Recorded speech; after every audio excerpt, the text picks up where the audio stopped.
She didn't trip. She didn't spill anything. She was just standing there, holding a silver tray, doing her job, when Celeste Hawthorne's voice cut through the entire ballroom like a blade. "Oh my God, who let her in here dressed like that?" The laughter started slow, then it spread. 200 of the city's most powerful people, politicians, celebrities, executives in $1,000 suits, all turning to look at Naomi Brooks like she was something that had crawled in from the wrong side of a joke. Celeste didn't stop. She never stopped.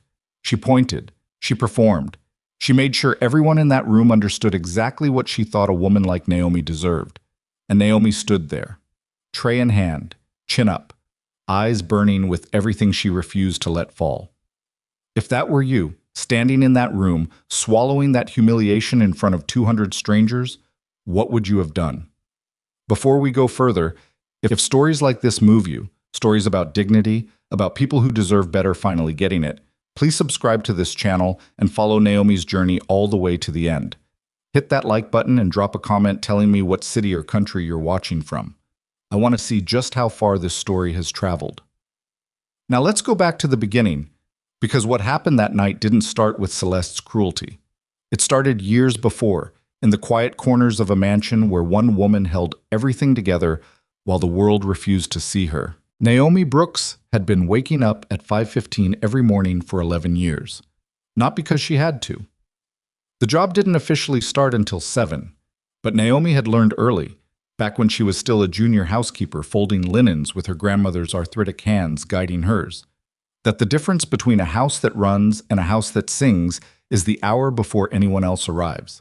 She would come through the service entrance of the Vescari estate with her canvas tote bag slung over one shoulder, her rubber-soled shoes barely making a sound on the marble floors, and she would walk every room the way a doctor walks a ward. Checking, listening, touching the edge of a curtain to feel if the fabric had caught a draft overnight, pressing her palm to a radiator to see if the heating had kicked on properly in the east wing, crouching to eye level with a dining table to catch any streaks the night crew had missed. She did it not because Damien Vescari demanded it. He didn't. He barely knew half these rituals existed.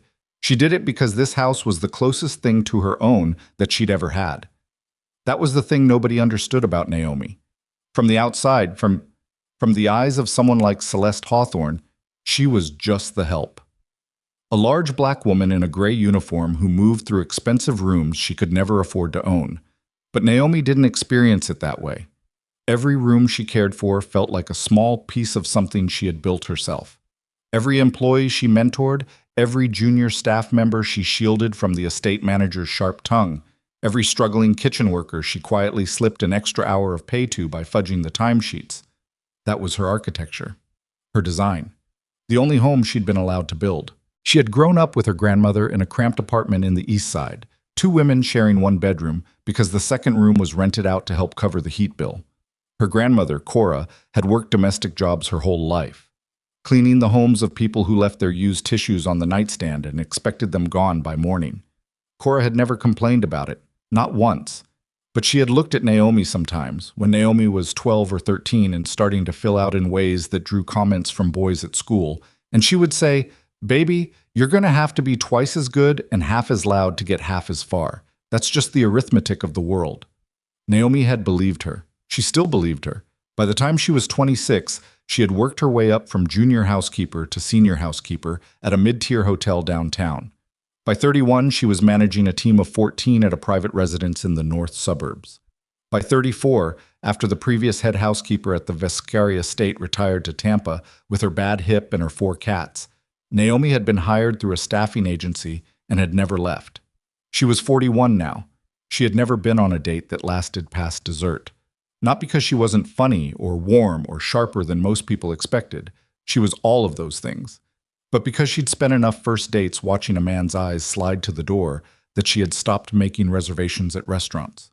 The last man she genuinely liked had introduced her to his friends as the lady I work with at the charity thing.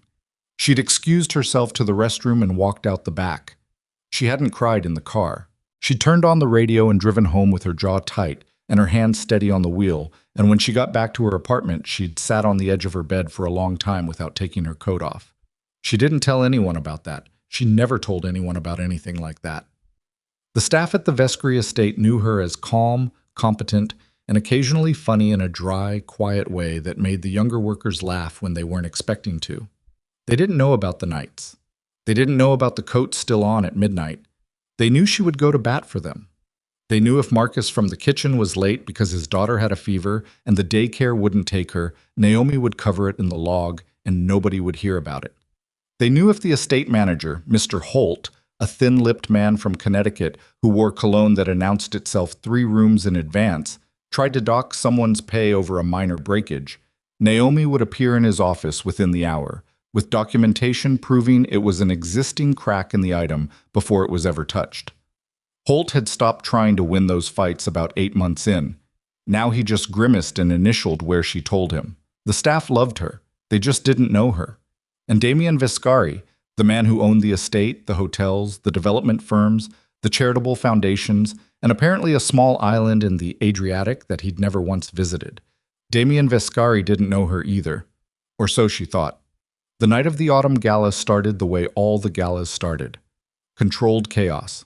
The estate had been turned over to event staff 3 days prior, which meant Naomi spent those 3 days running quiet interference, preventing the event coordinator from storing champagne flutes in the linen pantry, redirecting a catering company that kept trying to set up their warming stations directly beneath the smoke detectors, and personally rewrapping 12 flower arrangements that had arrived at the wrong temperature and were already starting to droop. By the night itself, she was tired in the specific way that sits behind the eyes and makes everything slightly too bright. She wasn't supposed to be visible at the gala. Head housekeepers didn't work the floor during events. That was for the caterers, the event staff, the bartenders. Naomi's role was coordination and backup, which meant she circulated in the margins, checked in with department leads, and solved problems before they became visible to guests. It was during one of those quiet margins, standing near the entrance to the east corridor with her tablet and her earpiece and her sensible shoes, that it happened. Celeste Hawthorne had arrived with 3 other women who all looked like variations of the same person. They moved through the ballroom the way certain people move through spaces, like they were doing the space a favor by being in it. Celeste was somewhere in her mid-40s, thin in a way that required constant maintenance, draped in something backless and champagne-colored that probably cost more than Naomi's monthly take-home. She had the laugh of a woman who had used it as a weapon so long she'd forgotten it was supposed to mean something. Naomi had encountered her at 2 previous galas and had managed to stay out of her orbit both times. Tonight, the orbit came to her. It happened because of a tray. One of the younger waitstaff, a 19-year-old named Priya, who was doing her first event and was visibly terrified, had miscounted the champagne flutes she was carrying and was struggling to balance the tray near the east corridor entrance. Naomi had moved over quietly, straightened the tray without drawing attention to it, murmured 2 sentences to Priya about the weight distribution, and was just turning away when Celeste's voice landed on her like something thrown. "Wait, wait, wait!" The voice carried. It was designed to carry. "Is that... No. Is that the housekeeper?" Naomi felt the words before she processed them, a specific kind of cold that started at the back of the neck. She turned slowly. Celeste was looking at her with an expression of theatrical disbelief, leaning slightly toward one of her companions, as if to share a private joke that she'd decided to make very public. The women around her were already smiling, reading the register of Celeste's voice, adjusting their expressions accordingly. "I'm sorry," Celeste said, not sounding sorry at all, her eyes moving up and down Naomi's body in a single slow sweep that managed to be both casual and vicious. "I just wasn't sure if this was a staff member or if someone brought their aunt." Laughter. Not everyone. Maybe 8 or 10 people within earshot. But in a ballroom with marble acoustics, 8 people laughing might as well be 80. Naomi's face didn't change. She had a face that had learned not to change. Years of practice. Years of absorbing things without flinching because flinching just gave people more ammunition. "Can I help you with something, Miss Hawthorne?" she said. Level, professional, her grandmother's voice in her throat. Celeste's eyes brightened. The question had been a gift she hadn't expected. "Can you help me?" she repeated, as if tasting it, then looked at her friends. "She's asking if she can help me." She turned back to Naomi. "Sweetheart, I don't think there's anything in your job description that covers my problems." More laughter, wider now. Some guests at nearby tables were turning. "What I want to know," Celeste continued, her voice dropping into something that almost sounded conversational, almost sounded kind, which made it worse, "is how someone like you ends up at an event like this. I mean, and I'm just asking because I genuinely want to understand, do men like Damien actually need you here? Or is this just a charity thing, like a tax write-off?" Priya, behind Naomi, made a small sound. The tray shifted in her hands. Naomi didn't look away from Celeste. She kept her shoulders square and her breathing even, and she did not, would not, give this woman the satisfaction of visible pain. "I'm here because Mr. Vescari requires it," she said. "If you need anything during the evening, please flag down one of the servers." She turned to go. "Oh, don't be sensitive." Celeste's voice followed her. "It's a genuine question. I just think there's something so interesting about a woman your size working in a house like this. I mean, what is it, 300 pounds? You'd think all this food around you every day would be a conflict of interest." The laughter this time was different, broader, uglier. Naomi stopped walking. She stood with her back to the room for 3 full seconds. Those 3 seconds contained everything. 11 years of 5:15 mornings, every time someone had looked at her body like it was a problem to solve. Every first date that ended at the door, her grandmother's voice saying twice as good and half as loud, Marcus from the kitchen and his daughter's fever, the way she had walked into that restaurant knowing she would be seen and walked out the back because she'd been made invisible anyway. All of it compressed into 3 seconds with 200 people in the room and Celeste Hawthorne waiting to see if she would turn around and fight, because fighting would be proof of exactly what Celeste was suggesting. She didn't turn around. She walked through the east corridor door with her tablet in her hand and her chin level and her eyes absolutely dry. And she did not stop until she was in the service corridor where no one could see her. And she stood with her back against the cool plaster wall for a moment that she would not let herself count. Then she put her earpiece back in. "Naomi to Holt," she said into it, her voice crisp and even. "Champagne restock needed on the north side. Servers are running low. Can you direct Miguel to the supply room?" Because the work still needed doing. The work always still needed doing. She spent the next 40 minutes doing her job with the precision of someone who had decided the best revenge available to her tonight was excellence. She caught a lighting malfunction in the East Gallery and had it fixed before any guest noticed. She intercepted a misrouted food order from the kitchen and rerouted it. She guided Priya through a near collision with a senator's security detail with 2 quiet words and a hand on the girl's elbow. She did not go back to the ballroom. She was standing near the beverage station in the service corridor, cross-checking delivery receipts on her tablet, when she heard the footsteps. Not the soft-soled shuffle of service staff. Something deliberate. Something that didn't belong in the service corridor. She looked up. Damien Vescari was leaning against the doorframe 20 feet away, his jacket open, his bow tie already loosened, looking at her with an expression she couldn't read. He was 47. With the kind of face that had once been conventionally handsome and had since become something more interesting. Harder around the jaw, more weathered, with eyes that made people feel like he was solving for something when he looked at them. He had made his first real money in commercial real estate before he was 30, lost most of it in a market collapse, and made it back twice over through what business journalists variously called ruthlessness, vision, or a stunning disregard for what people thought was possible. He had a reputation for ending partnerships without sentiment and starting them without ceremony. He had been photographed with beautiful women at various public events over the years, and none of them had lasted. He had never, in 11 years, found Naomi in the service corridor at 9:40 on a gala night. "Mr. Vescari." She straightened. "Is there something? I heard what she said to you." His voice was flat. Not gentle.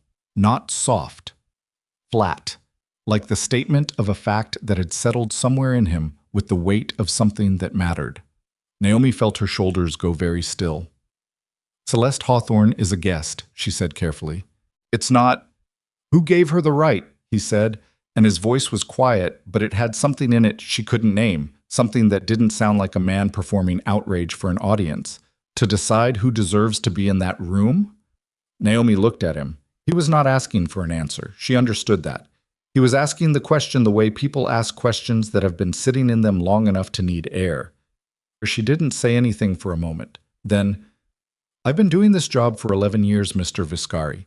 People like Ms. Hawthorne are part of the landscape. I manage." I know you manage. He said it like the phrase bothered him, like managing was the wrong word for something he'd been watching her do for longer than she knew. And that small thing, the way he said, I know you manage with something almost like frustration in it, was the thing that caught Naomi off guard. Not the confrontation, not the apology, if that was what this was. The fact that he said, I know, past tense, present tense, a knowing that implied duration. She didn't know what to do with that. So she did what she always did when she didn't know what to do. She looked at her tablet. The North Champagne station is about to run dry, she said. I should… Naomi. Her name in his mouth stopped her. He'd said it before. Of course he had, 11 years. But something about the way he said it right now, in the service corridor with his bow tie loose and his jacket open and that unreadable expression on his face, made it sound different. Go home, he said. I'll have someone cover the rest of the night. She almost laughed, not in a mean way. In the way you almost laugh when something is so far outside the expected range of possibility that laughter is the only available response. I don't go home in the middle of an event, she said. I'm telling you to. And I'm telling you respectfully, Mr. Vescari, that there are 6 things that will go sideways in the next 2 hours if I leave, and I'd rather stay and prevent them than drive home knowing they're happening. He looked at her for a long moment. Then, without warning, something moved in his face. Not softness exactly, something quieter than that. What are the 6 things? He asked. And Naomi, who had expected him to argue, who had prepared for that, who had her whole professional case assembled, was so surprised by the question that she actually laughed. A real one. Small, involuntary, real. He watched it happen. She saw him watch it. She cleared her throat. The champagne restock. A lighting rig in the gallery that was repaired but needs a follow-up check. A catering delivery that was misrouted to the east instead of the West Wing kitchen. Priya, who is having her first event night and shouldn't be left without backup. The senator's security team, who keep trying to establish a perimeter that will block the fire exit. And Mr. Holt, who will absolutely try to send everyone home an hour early to cut the overtime budget if I'm not here to stop him. Damien Vescari was quiet for a moment. Then he said, Fine, handle the 6 things, but after. After what? After, he said, and pushed off the door frame. We're having a conversation. He went back toward the ballroom. Naomi stood in the service corridor for a moment longer than she meant to, staring at the door he'd disappeared through. Then she put her earpiece back in, picked up her tablet, and went to handle the champagne. The 6 things took 2 hours and 40 minutes. Not because Naomi was slow, because the world kept adding to the list. The champagne restock uncovered a broken seal on one of the reserve cases, which meant sourcing replacements from the secondary storage in the basement, which meant finding Marcus, who was supposed to be off floor by now, still in the kitchen eating leftover canapes and looking guilty about it. The lighting rig in the gallery needed 2 follow-up checks instead of 1 because the first fix had addressed the symptom and not the cause. Priya dropped a tray. Not catastrophically, not in front of a senator, just a quiet collapse near the coat room, 3 glasses, and a small explosion of embarrassment. And Naomi spent 6 minutes crouching beside her on the marble floor, helping gather the pieces, and another 4 minutes talking her out of quitting on the spot. I'm so bad at this, Priya said. Her eyes were bright with the specific horror of someone who believed their failure was visible to the entire universe. You're new at this, Naomi said. Those are different things. I broke 3 glasses. I once dropped an entire cart of crystal stemware down a service stairwell in front of the governor of this state. Naomi handed her the last shard wrapped in a cloth napkin. He applauded. I think he thought it was performance art. Priya laughed despite herself. Wet-eyed, exhausted, but laughing. Naomi gave her the cloth to clean up with and went to handle Mr. Holt. That conversation was shorter and less pleasant. Holt was already by the staff schedule board when she found him, a pen in his hand and a particular kind of thin satisfaction on his face that Naomi had learned to identify as the expression of a man about to do something cost-effective and cruel. I'm cutting the overnight crew at 11, he said without looking up. The event's wrapping. No reason to… The caterers don't leave until 1. The rentals pickup is at midnight. Someone has to be here for that. I'll have the security guard sign for it. The rental company requires a household staff signature. It's in the contract. She hadn't actually checked the contract in the last week, but she was 90% sure, and in the hierarchy of bluffs, this one had good odds. If you send the overnight crew home and the rental company leaves without a signature, we forfeit the security deposit. Holt looked up at her. His expression was the one he always got when she was right, which looked identical to the one he got when he was considering whether being right could somehow be punished. "Fine," he said, clicked his pen twice. 11:30. She let him have the 30 minutes. By the time the last guest's car pulled out of the circular drive, it was 11:58. The estate was cooling, the caterers were doing their last sweep, and the rental company's truck was backing up to the service entrance. Naomi signed for everything with her left hand because her right wrist had developed that specific ache that happened when she'd been on her feet for more than 9 hours. She was walking back through the east wing, coat on, bag over shoulder, tablet tucked under her arm, already mentally calculating what needed to happen at 5:15 tomorrow morning, when she almost walked directly into Damien Vescari. He was sitting on the bench at the end of the east corridor. Not standing, not pacing, sitting, with his jacket folded over his knee and his shirt sleeves pushed up to the elbow in the way that meant he'd been waiting long enough to stop caring about appearances. He had a glass of something amber in his hand that looked like it had been there a while. Naomi stopped. "You waited," she said. It came out sounding more surprised than she intended. "I said I would." She looked at him, then at the bench. There was room beside him, and she chose not to take it, which felt like a decision, and she knew he noticed it. "Mr. Vescari, it's almost midnight. Whatever you wanted to discuss can wait until—" "Can it?" The question wasn't aggressive. It wasn't soft either. It was just a question, asked with the directness of someone who had spent decades getting answers and didn't particularly enjoy being delayed. She held her bag strap with both hands. "What do you want to talk about?" He looked at his glass for a moment. "You've been here 11 years?" "Yes. And in 11 years I've had, I want to say 7 head housekeepers before you." He paused. "One lasted 3 weeks. That was impressive in the wrong direction." He looked up. "Do you know why they left?" She did, actually. Staff talked. The service corridor was its own kind of newspaper, but she said, "No." "Because this house is hard," he said. "It's demanding and it's complicated. And the previous estate manager before Holt was worse than Holt, if you can believe that. And most people, when a situation gets hard enough, they renegotiate their tolerance for it." He turned the glass in his hand. "You haven't." "I'm good at my job." "You're extraordinary at your job," he said, and said it with the flat certainty of someone stating a figure in a quarterly report, not performing a compliment. "That's not what I'm asking about." Naomi shifted her bag. "What are you asking about?" "Tonight." He set this glass down on the bench beside him. "What Celeste said to you. I want to know if that was the first time." The silence that followed was about 4 seconds long and contained several things Naomi did not say. "It wasn't the first time," she said finally. "Here? On my property?" She considered. "She said something at the spring event 2 years ago. I didn't report it." "Why not?" "Because reporting it would have required making it a thing."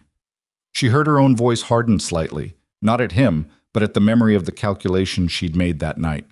And making it a thing would have meant everyone knowing, and everyone knowing would have meant sympathy, or worse, people deciding I couldn't handle myself, and I can handle myself.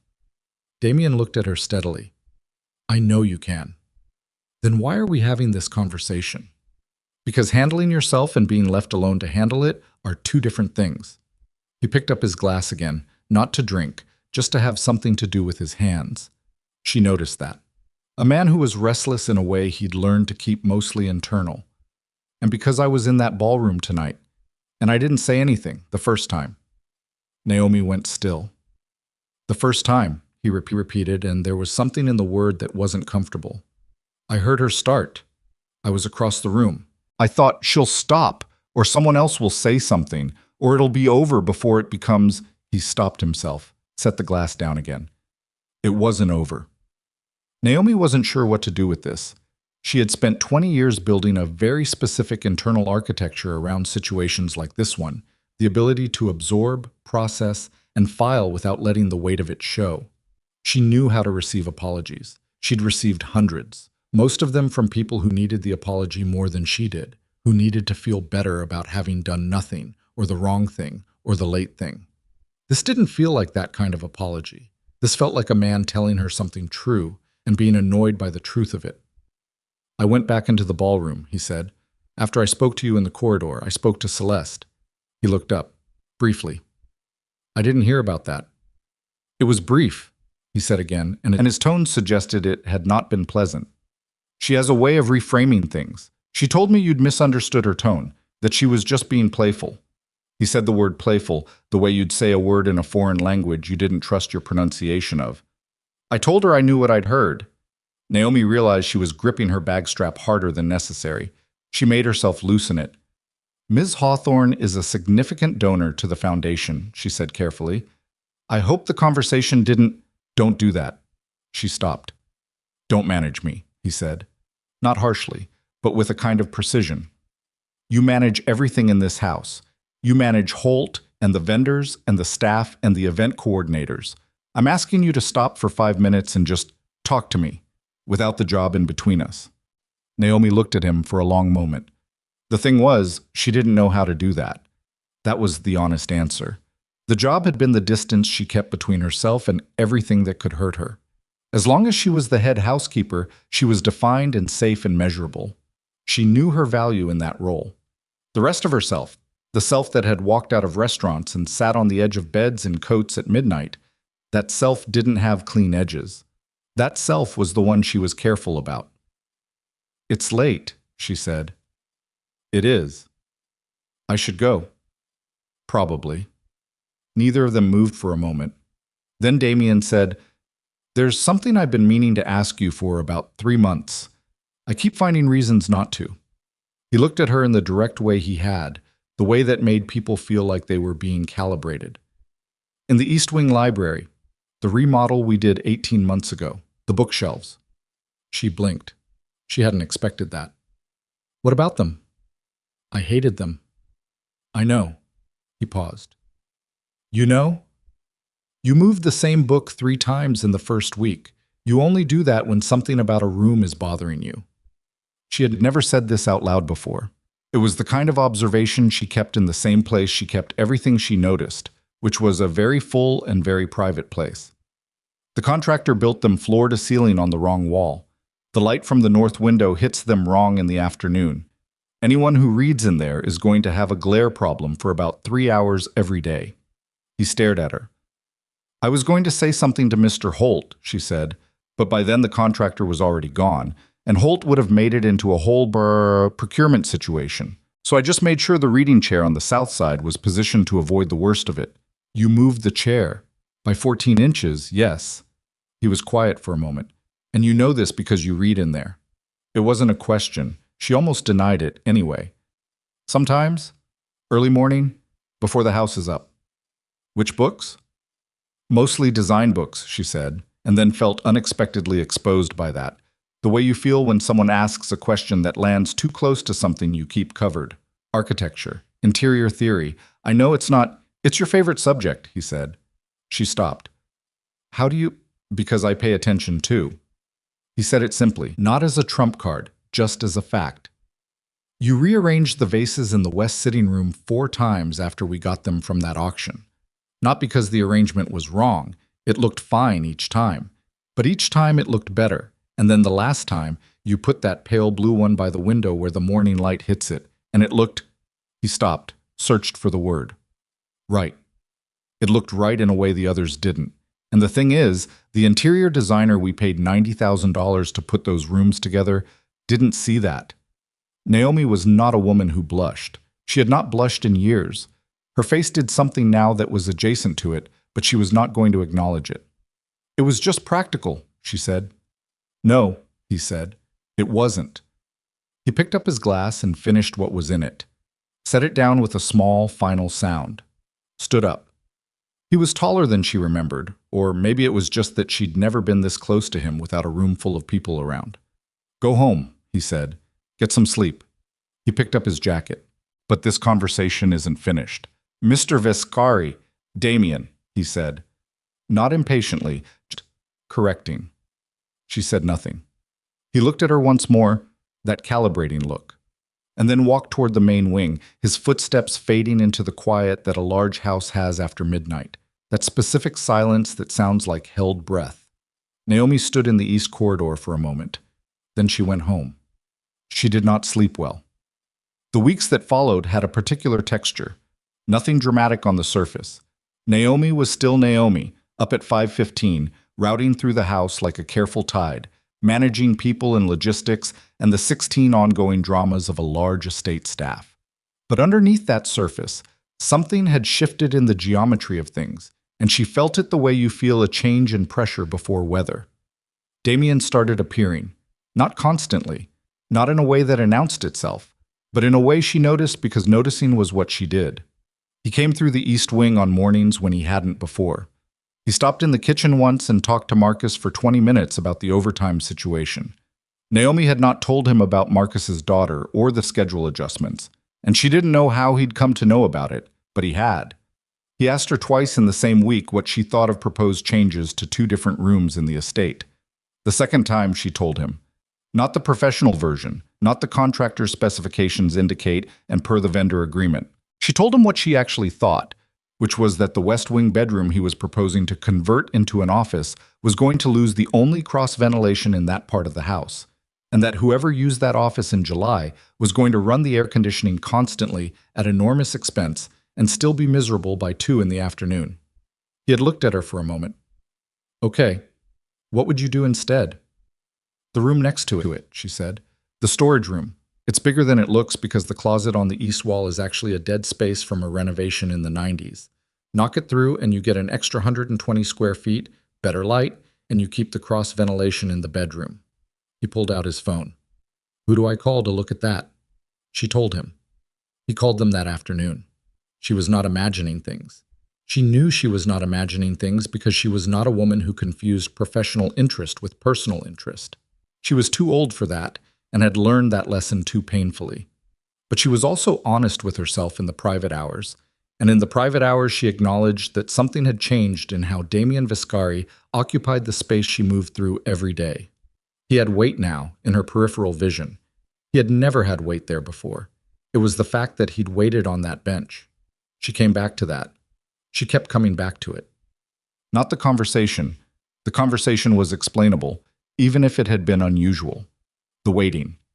The jacket folded over his knee and the glass that had been sitting there a while and the shirt sleeves pushed up. A man who controlled the temperature of every room he entered had sat on a bench in an empty corridor for nearly 3 hours because he'd said he would. That kept her up in a way she didn't appreciate. It was during the 3rd week after the gala that she first noticed Julian. Julian Reyes had been hired as a maintenance coordinator 6 weeks earlier, a few weeks before the gala. And Naomi had processed his paperwork and done his orientation and filed him in her mental catalog the way she filed everyone: competent, punctual, pleasant, unremarkable. 28 years old, from somewhere in the Southwest, with the easy confidence of someone who'd grown up being liked. What she noticed in the 3rd week was not Julian specifically. It was how he came to find her. It started with a practical question about a pipe fitting in the West Wing bathroom. Fair enough. She was the point of contact for maintenance issues that crossed into scheduling. She answered his question. He came back the next day with a follow-up. Then he started appearing at the edge of things, at the perimeter of her conversations with the kitchen staff, at the end of the service corridor when she was checking inventory, twice in the break room when she happened to come in for coffee. The 3rd time in the break room, he said, "You know, you see everything that happens in this house, don't you?" "It's my job to," she said.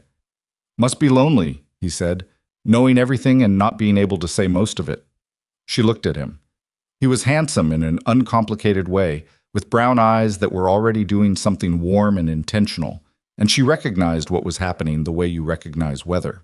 "Julian," she said, in the tone she used when she needed something to be clear without being unkind. "I'm your supervisor's supervisor."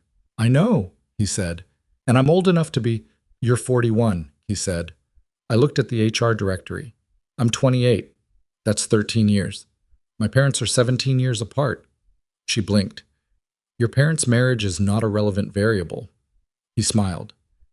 I just mean it's not as weird as you're making it. She was not making anything. She picked up her coffee and her tablet, and she left the break room with the specific kind of politeness that is also a door closing. But she thought about it later. Not Julian. Julian was not the thing she was thinking about. She was thinking about the fact that someone had looked at her and seen something worth pursuing, had looked at her body and her age and her uniform and whatever specific gravity she moved with and had thought, yes, that, and she didn't know what to do with that except feel the particular ache of something that couldn't be what it wanted to be. She was still thinking about it 2 days later when she came around the corner of the East Wing and found Damien standing in the corridor talking to someone, and she registered his posture before she registered who he was talking to. His posture was wrong. Damien Vescari had exactly one posture for every situation: controlled, slightly forward, the posture of someone who had decided he was going to win the room before he entered it. She'd seen that posture in board meetings she'd walked past, and charity events she'd managed, and difficult conversations with vendors, and one genuinely alarming incident involving a contractor who'd missed a deadline by 3 months. The posture she was looking at now was different. His shoulders were carrying something. His jaw was set in the way it got when he was angry, but had decided anger was currently inconvenient. And the person he was talking to, or rather listening to, because she was doing most of the talking, was Celeste Hawthorne.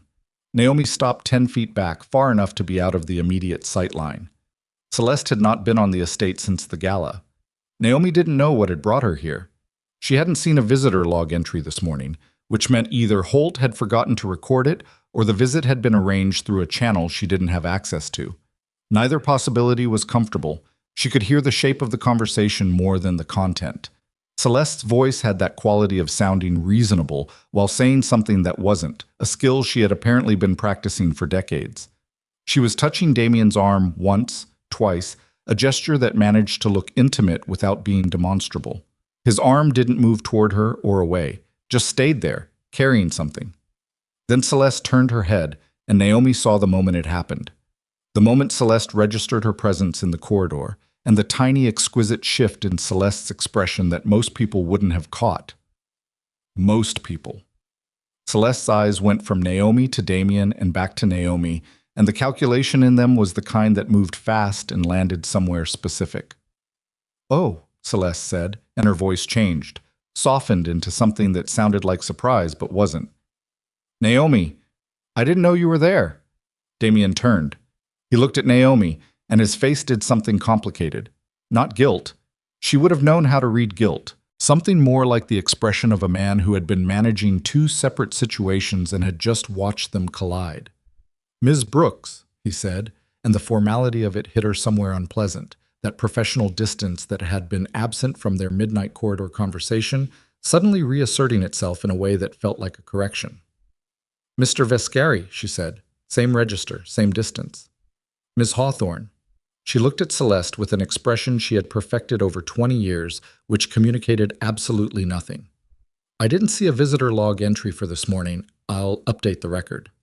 "Oh, don't bother," Celeste said warmly. "I know my way around. Damien and I go back a long time." She said the last sentence the way people say sentences that are designed to land, and she watched it land. Naomi looked at the tablet in her hands. "I have a vendor call in 4 minutes. If you need anything, please flag down Mr. Holt." She walked away. She did not look back. The vendor call was real. She had not invented it.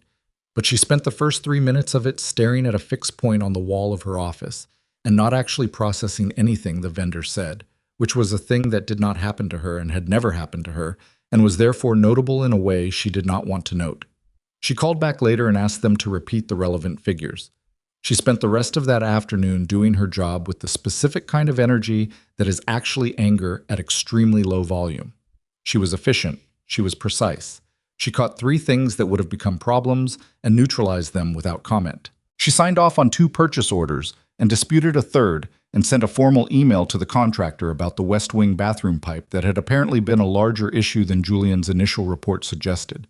She did not see Damien for the rest of the day. She did see Julian, briefly, near the end of the afternoon. He was in the service corridor again, this time with what appeared to be a legitimate reason. He was carrying a toolbox and had a work order in his back pocket. And when he saw her, he gave her a look that was both warm and careful, like he'd learned to calibrate. "You okay?" he said. Not in a clinical way, in the way someone asks when they've noticed something but they're not going to force it. "Fine," she said. "Yeah," he said, and the word had something in it that wasn't agreement exactly. She filed that away in the same place she filed everything.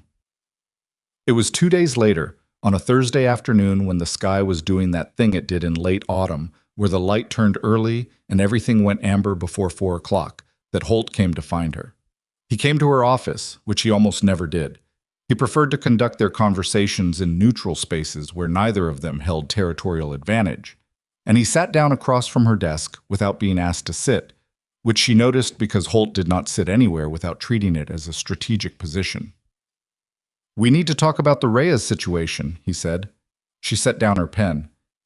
"What situation?" Holt had a particular way of enjoying information before he released it. He arranged his expression into something thoughtful, which was a performance, and then said, "There have been some comments from other staff members about the amount of time Julian Reyes spends in proximity to you." Naomi felt something cold settle behind her sternum.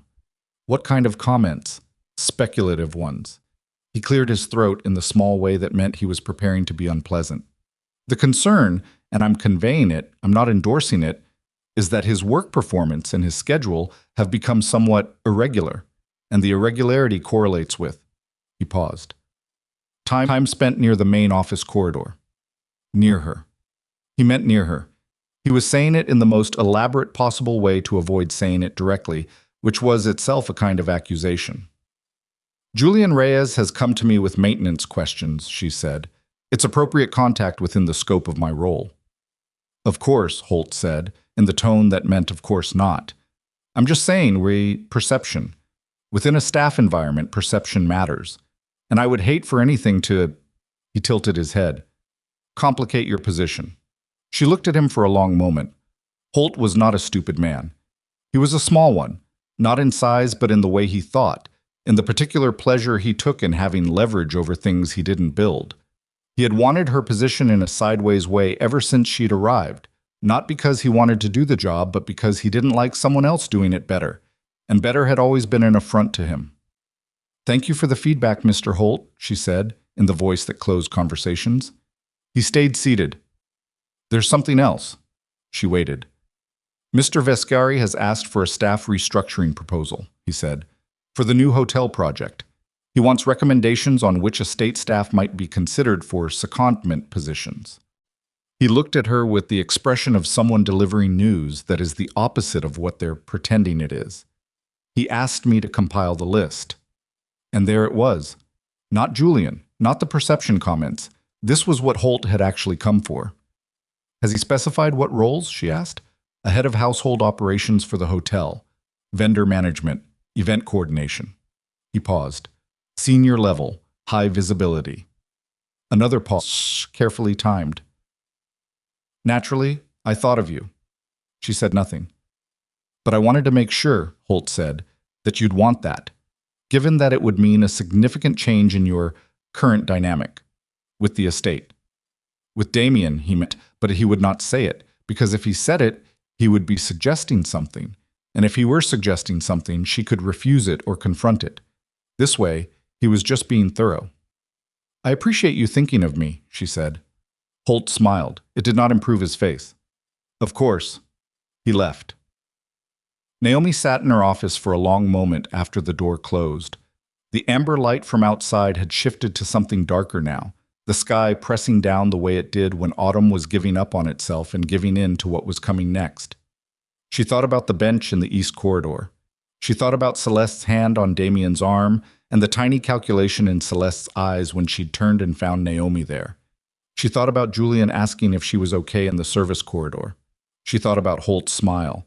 She thought about the West Wing library and the chair she had moved 14 inches, and the pale blue vase by the window that caught the morning light exactly right, and the $90,000 designer who had not seen it. She opened her desk drawer and took out a sketchbook.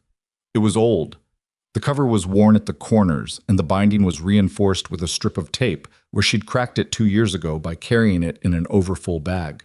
Inside, in pencil and occasional pen, were room layouts, color studies, furniture arrangements, space plans for rooms she had never been hired to design and probably never would be. Some of them were rooms from the estate that she had reimagined late at night after everyone was asleep. Some of them were rooms from memory, her grandmother's apartment, the way she would have redone it if she'd had the chance, if she'd had a different life. She set the sketchbook on the desk and looked at it without opening it. Holt wanted her gone from this house. She understood that now with complete clarity.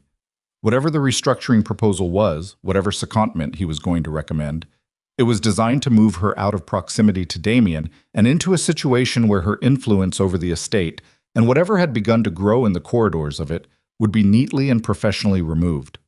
And the worst of it, the thing that sat in her chest like something she couldn't quite breathe around, was that Damien had asked Holt to compile that list. Not her. Holt. She closed the sketchbook. She put it back in the drawer. She did not slam the drawer because she did not do things like that, and because the walls of her office were thin and she had 42 employees in this building who looked to her for the temperature of things. She picked up her pen, pulled the vendor invoice back in front of her, looked at the numbers. Her hand was completely steady. That was the thing that hurt most.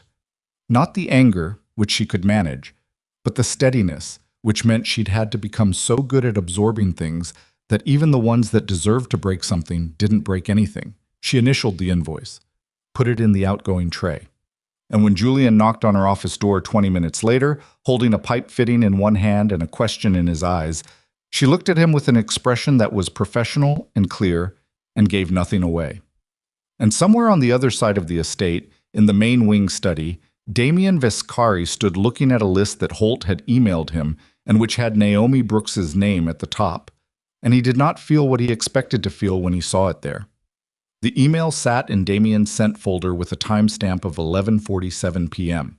Naomi found out about it at 6:03 the following morning, which was 48 minutes after she arrived, standing in the east wing with a cup of coffee going cold in her hand, and Priya's voice coming through the earpiece saying something about a delivery mix-up that Naomi was not currently processing because her eyes were fixed on the printed copy of Holt's restructuring memo that someone had slid under her office door overnight. It was a thorough document. Holt was thorough in the way that small, careful people are thorough, not because they love detail, but because they understood that detail was where you buried things. The memo recommended 3 staff members for secondment to the new Vescari Grand Hotel project. Julian Reyes for facilities coordination, a woman named Sandra Cho from the events team, and Naomi Brooks for senior director of household operations, a title that sounded like a promotion until you read the reporting structure, which placed the role 2 full layers below its equivalent at the estate and reported not to Damien but to a hotel general manager named Fletcher, who Naomi had met once at a vendor meeting and who had the particular quality of a man who had been promoted to exactly his ceiling and knew it. The memo was dated 3 days ago. Damien had countersigned it at 11:47 p.m. the night Naomi was sitting in her office with the vendor invoice and the closed drawer in the completely steady hand. She read the memo twice. Then she folded it and put it in her coat pocket and went to deal with the delivery mix-up. She dealt with 7 things before 9 a.m. with a focus so sharp it felt almost like anger, but cleaner. The delivery issue. A scheduling conflict between 2 junior staff that had quietly escalated into something that required her sitting them both down in the break room and using her voice at a register she almost never used. A burst of steam heat in the East Wing bathroom that needed a temporary fix before the plumber arrived. 2 phone calls. An email to the hotel linen supplier about a quality dispute that had been ongoing for 6 weeks, and which she resolved in 11 minutes by finding the specific contract language Holt had been ignoring. By 9:15, she was back in her office, and the memo was still in her coat pocket, and she was still not sure what she was going to do with it. She did not have long to decide. At 9:42, Damien knocked on her office door, not Holt. Damien, personally, which he had done exactly 4 times in 11 years before now, twice for estate emergencies. Once to tell her that a family member of one of the kitchen staff had died and he wanted her to know before he made the announcement.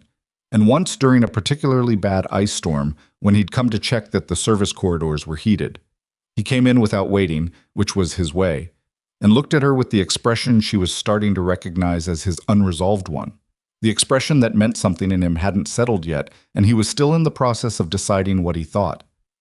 "Did you see the memo?" he said. Not a question. "Yes," she said. He sat down across from her desk without asking, which he also hadn't done before.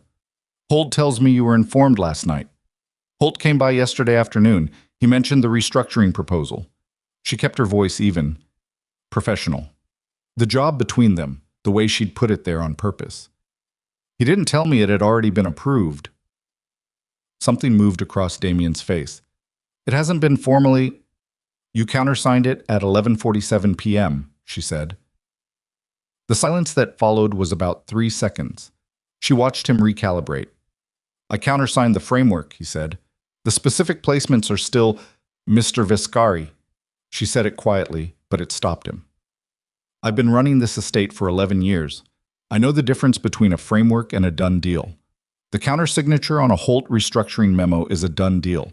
He builds the structure around the signature, not before it. Damien looked at her. He had a tell she'd learned in the last few weeks that she hadn't noticed before. A slight tension in the muscle along his jaw when he was processing something he didn't like. It was there now. I didn't know he'd slid a copy under your door, he said. I imagine not. That was... He stopped himself. Efficient, she said. It was efficient. Holt is good at making sure information lands where it changes things before anyone can intervene. She could see him working through what she'd just said, working through whether she was angry, whether she was accusing him, whether this was a professional complaint or something else, and she watched him because she needed to know which version of himself he was going to be in the next 60 seconds. The senior director role is a significant position, he said finally. The compensation package is... I don't care about the compensation package. She said it before she decided to say it, which was not like her, and she felt it land in the room and did not walk it back. I know what the reporting structure is. I know who Fletcher is. I know what that role is regardless of the title on it. She looked at him steadily. What I don't know is why. Damien held her gaze. Why what?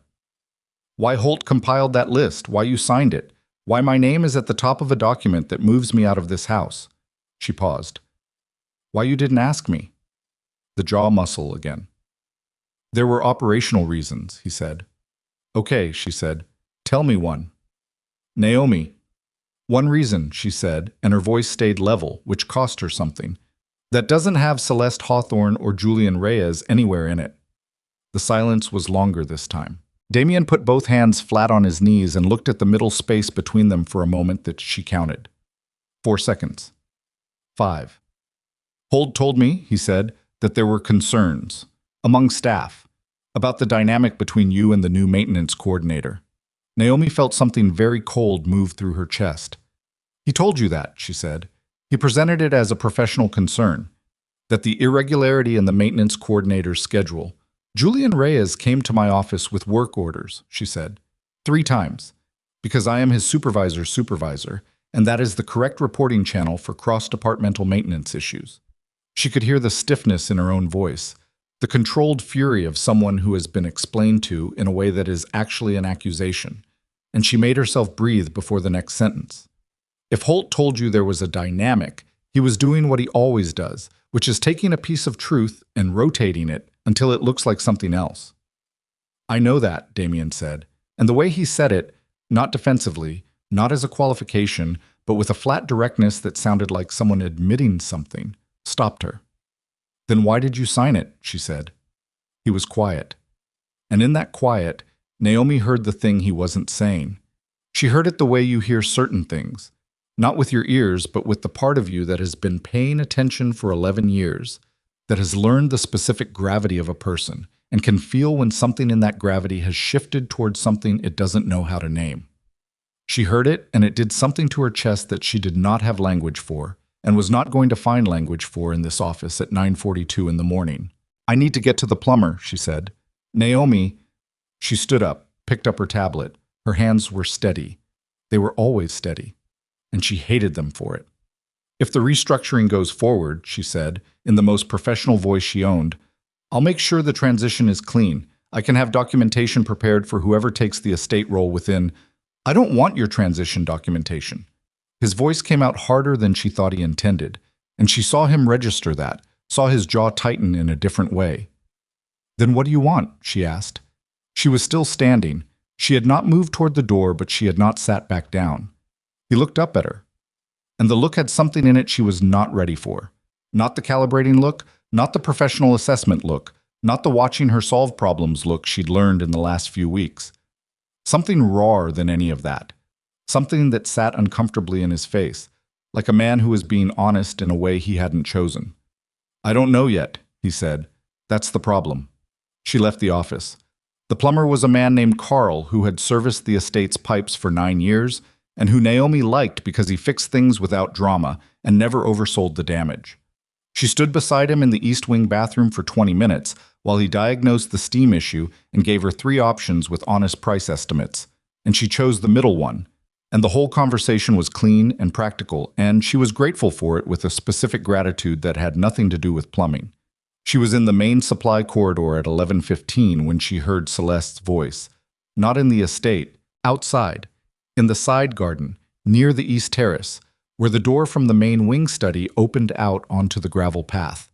The voice carried in the way Celeste's voice always carried, designed to project and always doing so. Naomi's hand went still on the supply room handle. She was not trying to listen. She was also not walking away. "Told you, Damien, she's a liability."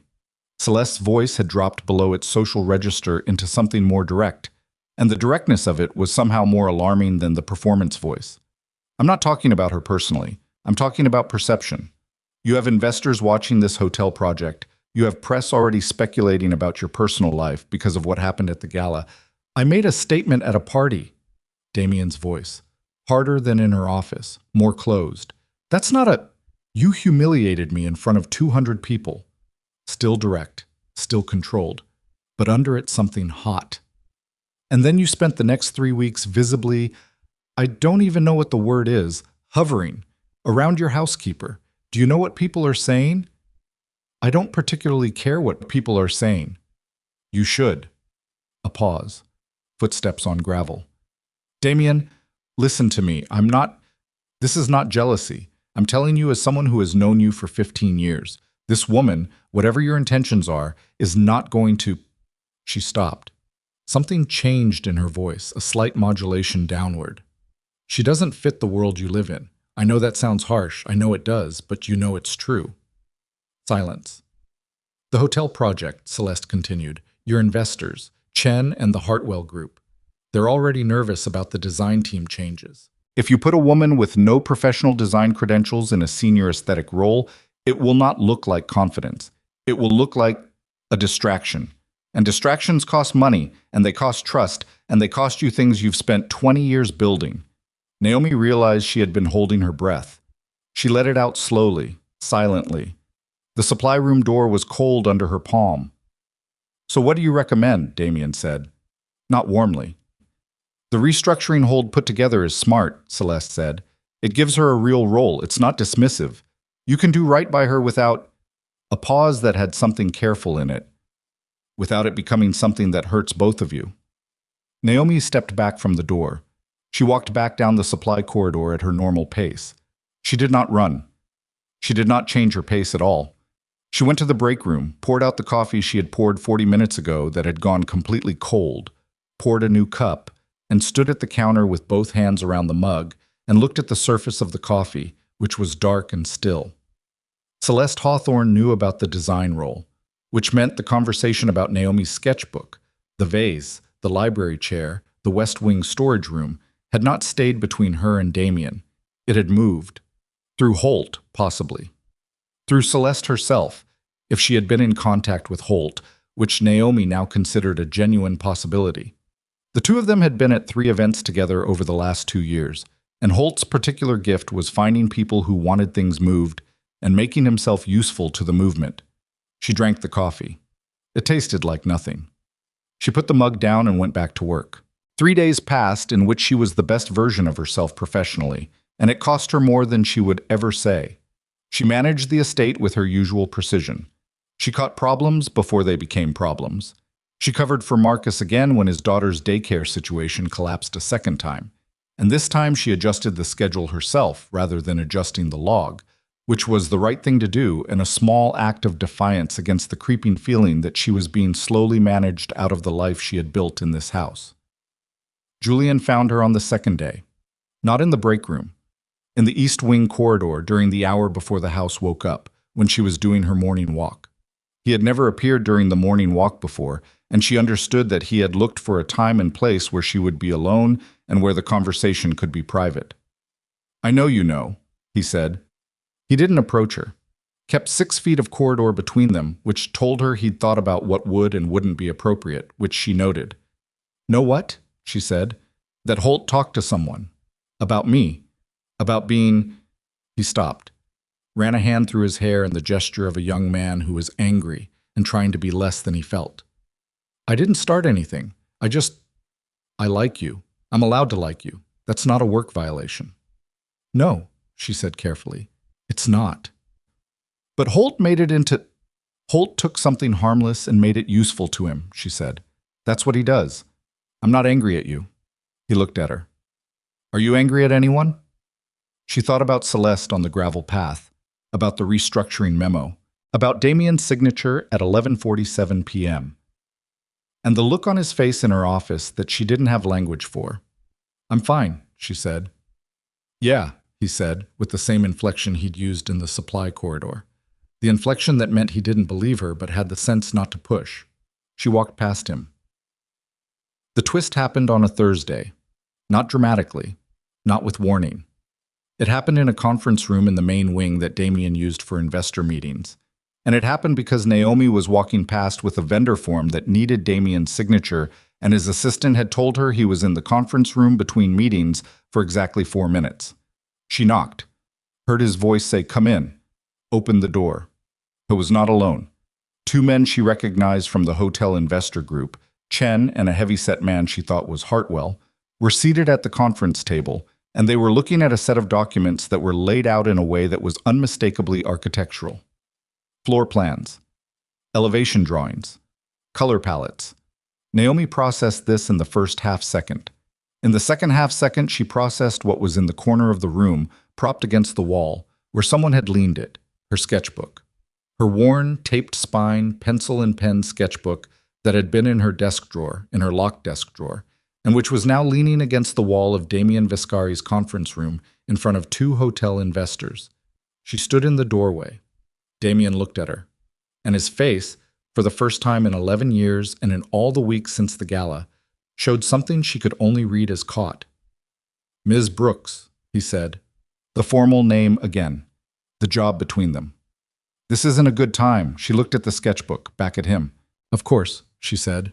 I'll leave the form with your assistant. She closed the door. She stood in the hallway for exactly 2 seconds. Then she walked to Damien's assistant's desk, left the form, and went directly to her office, and for the first time in 11 years she closed her door and locked it. She sat down. The sketchbook had been in her desk drawer. The desk drawer she had not given anyone access to, and which she had not left unlocked. She was not the type to leave things unlocked.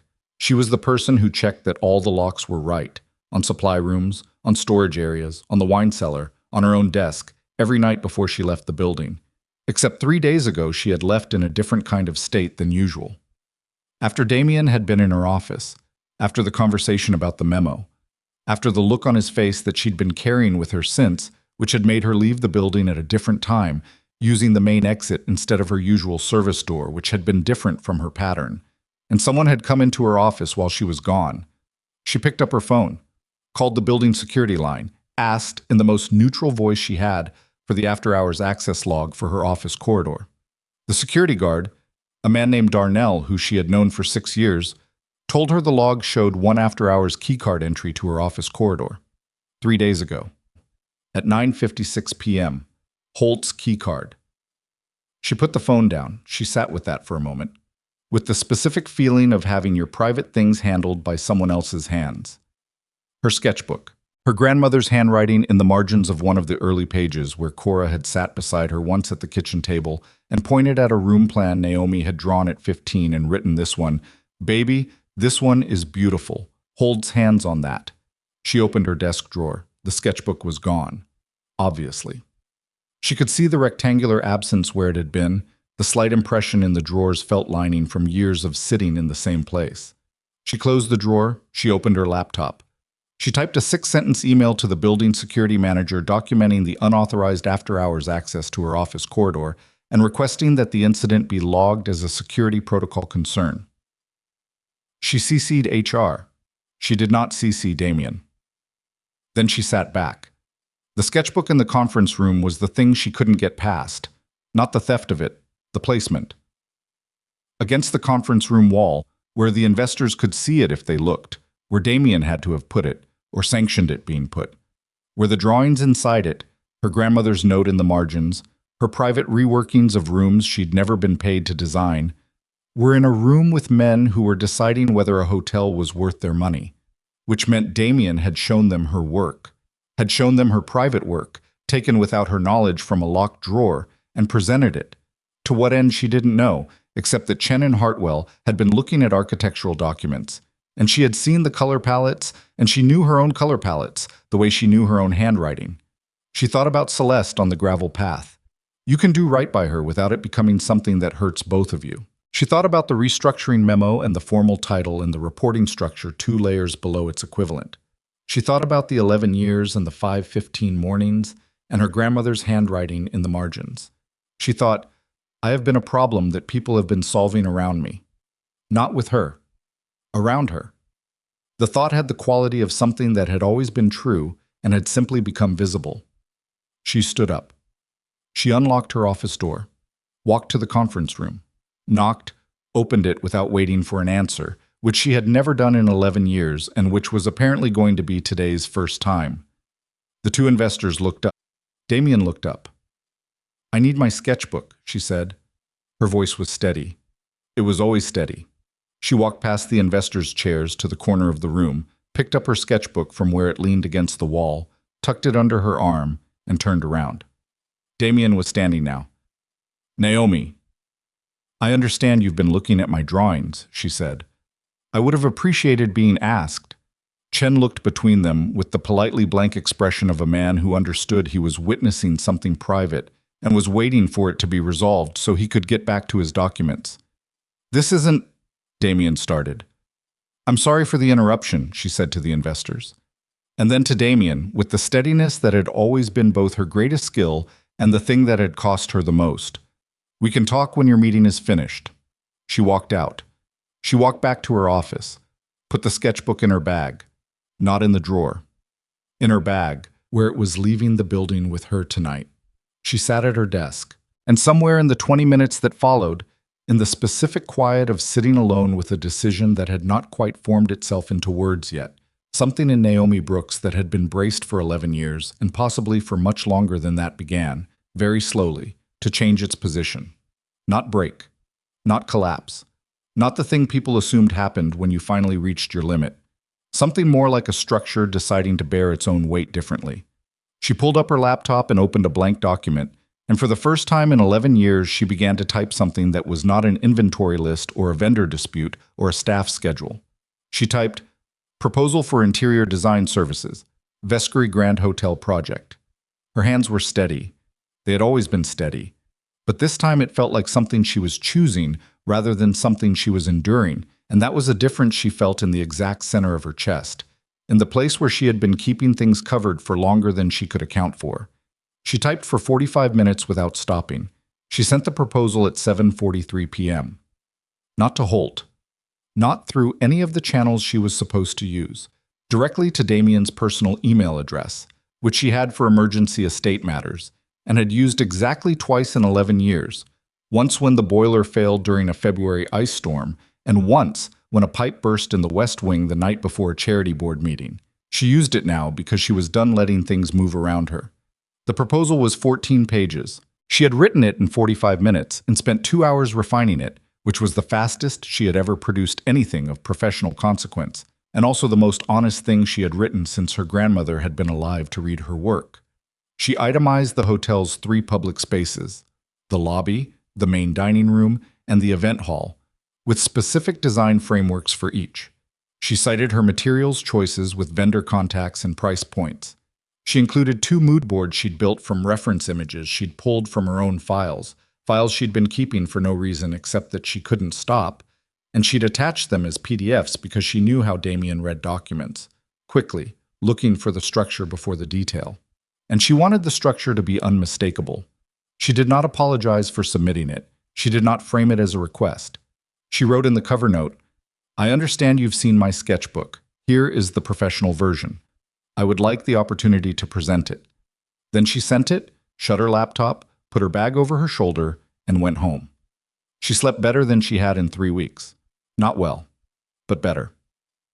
At 6:17 a.m., her phone buzzed with a text from a number she almost never received texts from. Conference room, 9 a.m. Bring the proposal. She read it twice, set the phone face down on the nightstand, lay there for 60 seconds looking at the ceiling. Then she got up.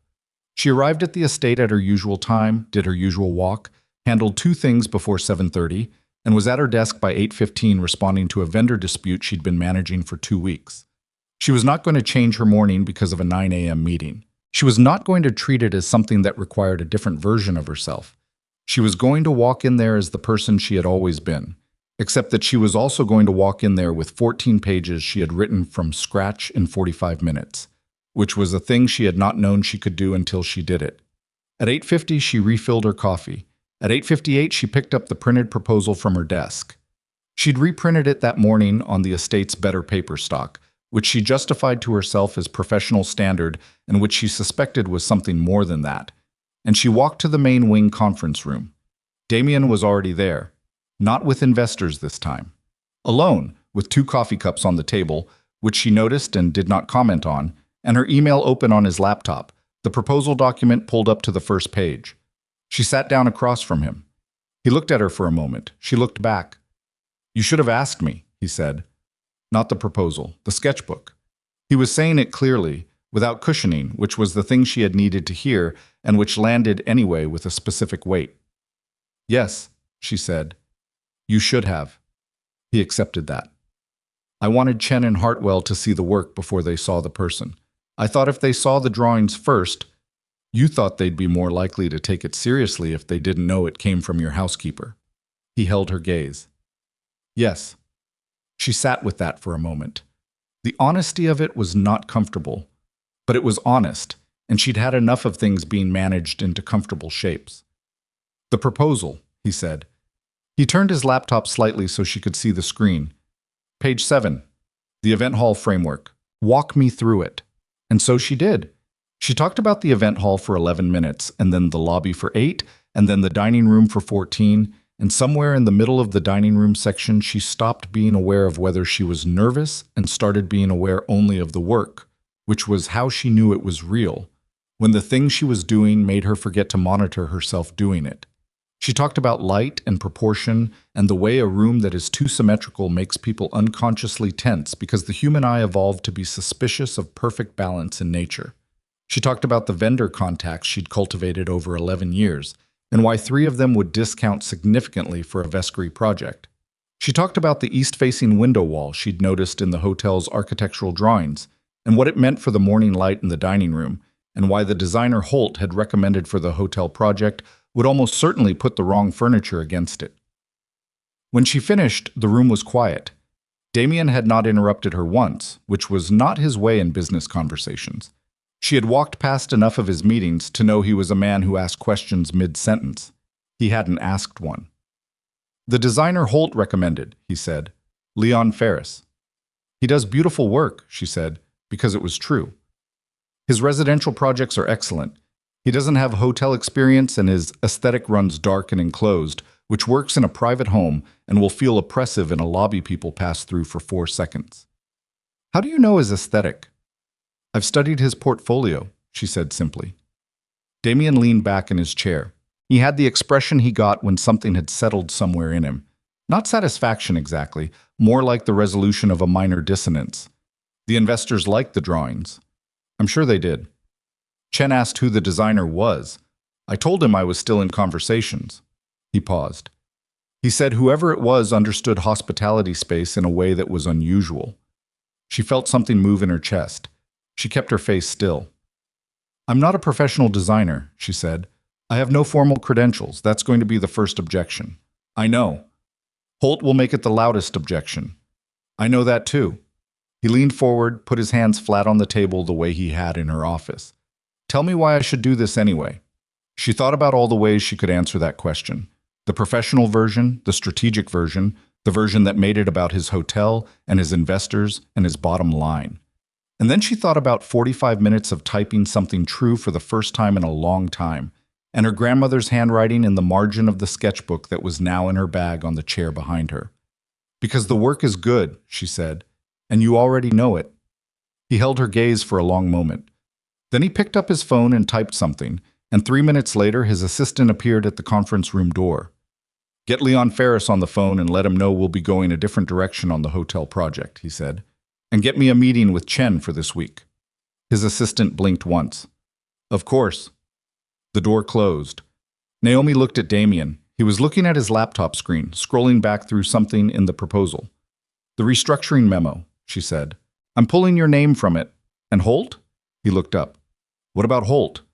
"His keycard access log shows he entered my office corridor after hours," she said. "3 days ago. That's how he got the sketchbook." The jaw muscle again, but different this time. Tighter. "Show me the log," he said. She sent it to him from her phone. He read it, set his phone down with a quietness that was the opposite of casual. "I'll handle Holt," he said. "I know you will," she said. "I just want to make sure we're clear on what happened, so that we don't have to have this conversation twice." He looked at her. Something in his face shifted into territory she couldn't quite map. Not the calibrating look, not the raw look from her office. Something newer than both. Something that was still figuring out its own shape. "Are we done?" she asked. "Professional. Clean." "Not even close," he said. And the way he said it had nothing professional in it at all. She picked up her proposal, put it in her bag, and left the conference room. The next 2 weeks were a different kind of war. Holt found out about the project on a Wednesday. Naomi wasn't there for the moment he found out. She had been careful not to be, because she understood that the first response would tell her more about what was coming than anything that followed. By Thursday morning, she could read the change in his behavior the way she could read a room that had shifted its temperature. He was quieter, more precise. He moved through his interactions with staff with the specific quality of someone who is gathering information rather than dispensing it. He came to her office on Friday at 10 a.m., not to sit this time.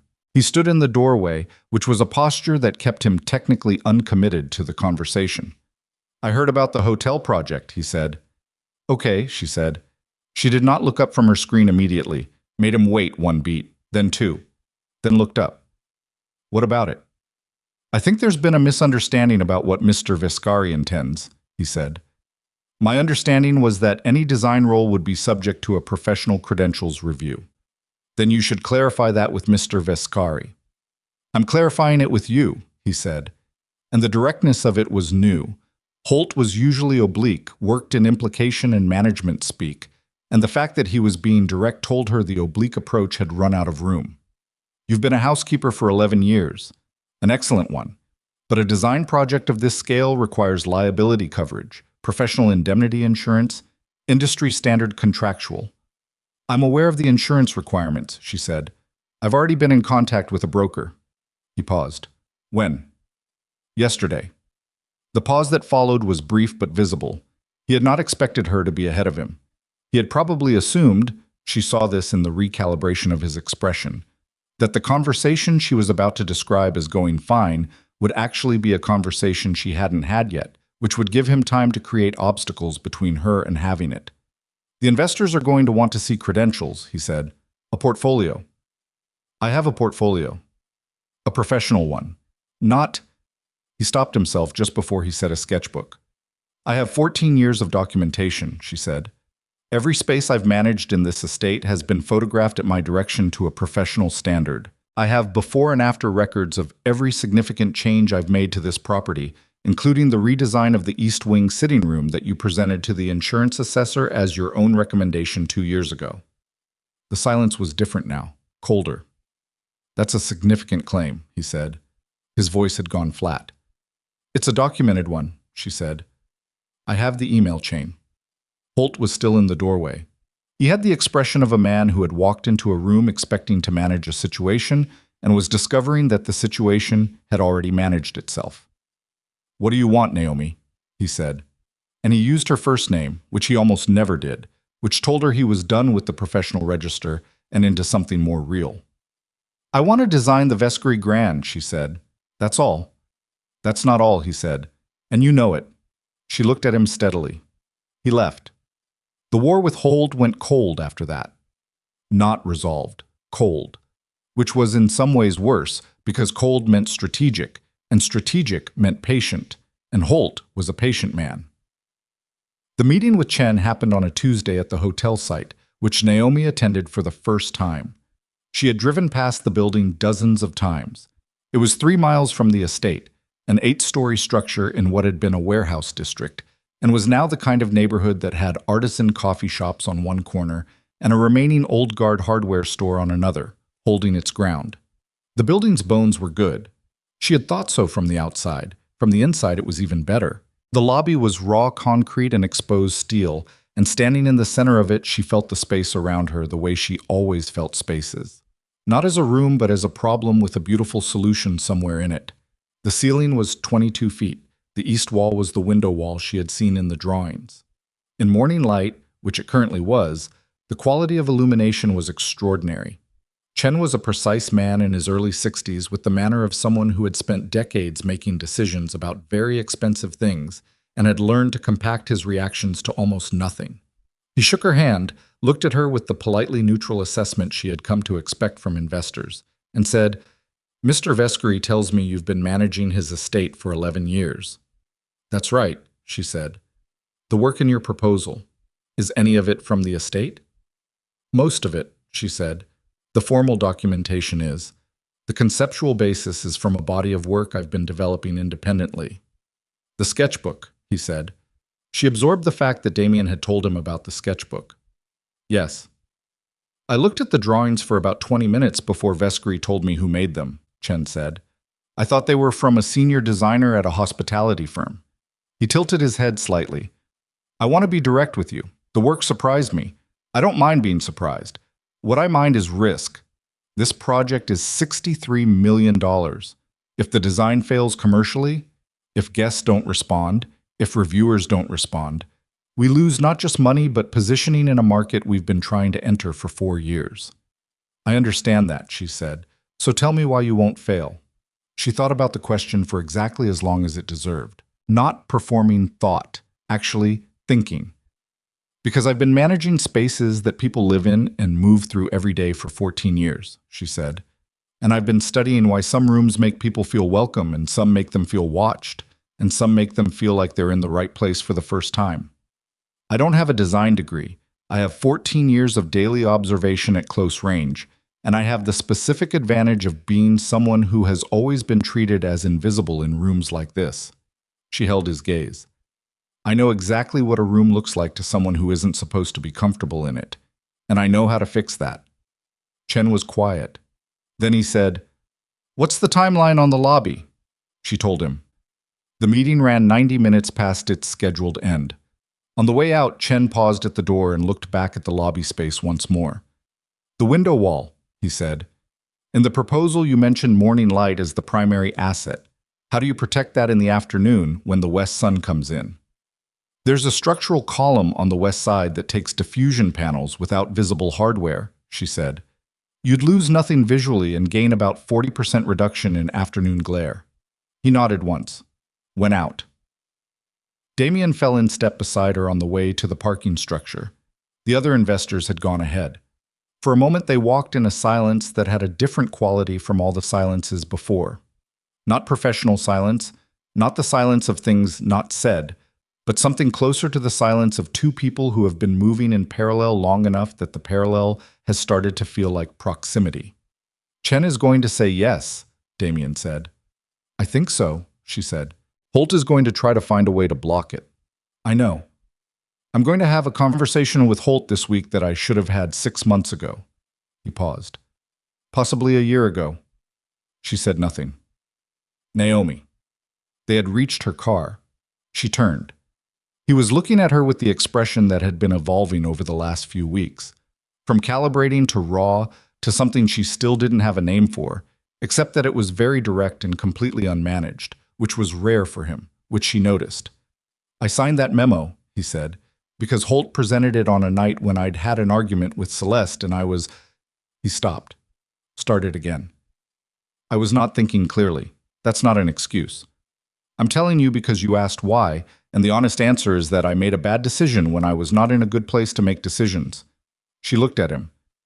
What were you arguing with Celeste about? He held her gaze. You. The word landed cleanly, without drama, without softening. She let it land. Let it sit there. Okay, she said finally. Okay, he repeated, with a tone that made it a question. I'm going to go home and work on the dining room color palette, she said, and you're going to talk to Holt, and then we'll see. She got in her car. He stood in the parking structure for a moment after she drove out. She could see him in her rearview mirror, hands in his jacket pockets, watching. She did not let herself think about that until she was 2 miles away. Then she thought about it for most of the drive home. What she hadn't expected was Celeste. She should have. In retrospect, Celeste Hawthorne was the variable she had been tracking and then stopped tracking because she had decided the more immediate problems required more immediate attention, which was a mistake. Not a catastrophic one, but the kind that announces itself too late. Celeste called the hotel general manager Fletcher on a Thursday morning. Naomi knew this because Fletcher called Holt, and Holt called no one but suddenly became very busy with paperwork in his office. And the information worked its way through the estate's informal channels, which Naomi had been reading like weather patterns for 11 years, and reached her by Thursday afternoon. What Celeste had told Fletcher was not complicated. It was, in its architecture, elegant. She told him that she had concerns, as a longtime associate of Damien Vescari's philanthropic work, about the professional background of the proposed design lead for the hotel project. That she had reached out to 2 industry contacts who had confirmed that no design firm or professional registry carried Naomi Brooks's name. That she understood passion projects and supporting people from non-traditional backgrounds, but that $63 million of investor capital deserved a level of professional assurance that an estate housekeeper, however talented, could not provide. She had sent the concerns in an email, with a CC to Chen. Naomi read the forwarded email chain in her office on Thursday evening after most of the staff had gone home, sitting in the quiet that the estate got in the late hours that she usually loved, and which tonight felt like a held breath. She read it twice. Then she opened a new email. She wrote to Chen directly. Not through Damien, not through Holt, directly, from her professional email address, which she had created 6 years ago for vendor correspondence. She wrote, Mr. Chen, I'm writing in response to concerns that were forwarded to your attention today. I'd like to request 20 minutes of your time at the hotel site this week to address them directly. I won't use that time to argue. I'll use it to show you the work. She sent it, closed her laptop. She sat in the quiet office with her hands in her lap and her spine straight the way her grandmother had taught her to sit. Not because anyone is watching, Cora had said, but because your body needs to know you mean what you're doing. Chen replied in 43 minutes. Thursday, 8 a.m. She wrote back, I'll be there. She sat for another moment. Then she picked up her phone and called the one person she could call. It rang twice. It's late, Damien said. I know, she said. Celeste emailed Chen. A silence. Then, I know, I saw it an hour ago. Are you going to fix it? Are you asking me to? She thought about that. No, she said. I'm handling it myself. I wanted you to know I'm handling it myself. Another silence. Different from the others. Naomi. His voice was low, quiet, stripped of the professional register entirely. For the record, what Celeste said at the gala, both times, and what she's doing now. None of it is something I find acceptable. I should have been clear about that earlier. I should have been clear about a lot of things earlier. She held the phone against her ear and did not say anything for a moment. I have a meeting with Chen at 8 Thursday morning, she said. I know, he said. I'll be there. I don't need you to... I know, he said again. I'll be there.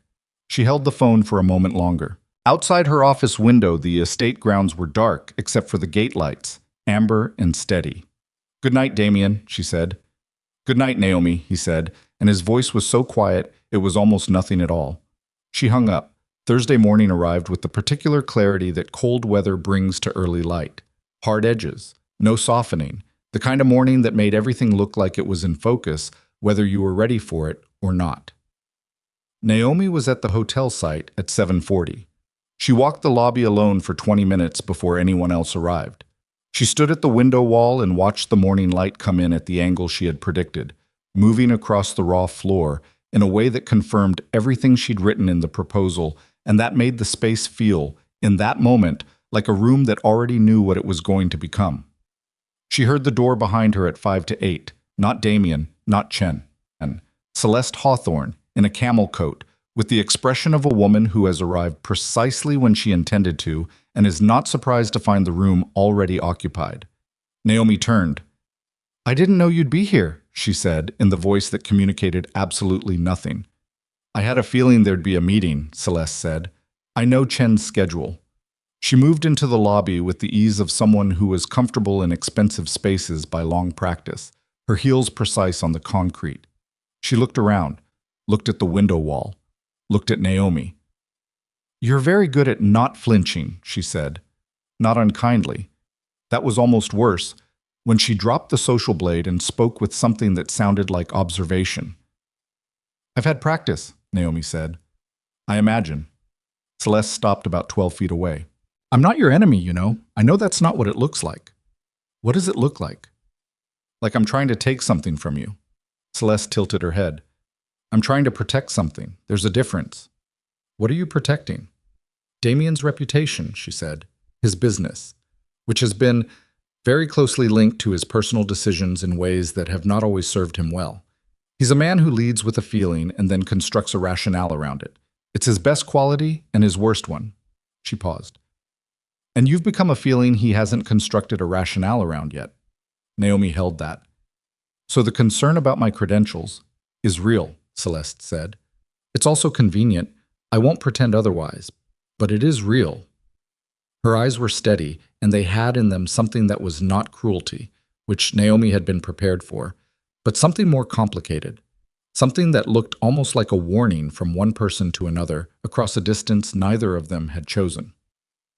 "If this fails, Naomi, if the hotel opens and the design doesn't perform, if the critics dismiss it, if the investors pull back, it won't just be your failure. It will be a story, a specific story with a specific shape, and the story won't be kind to either of you."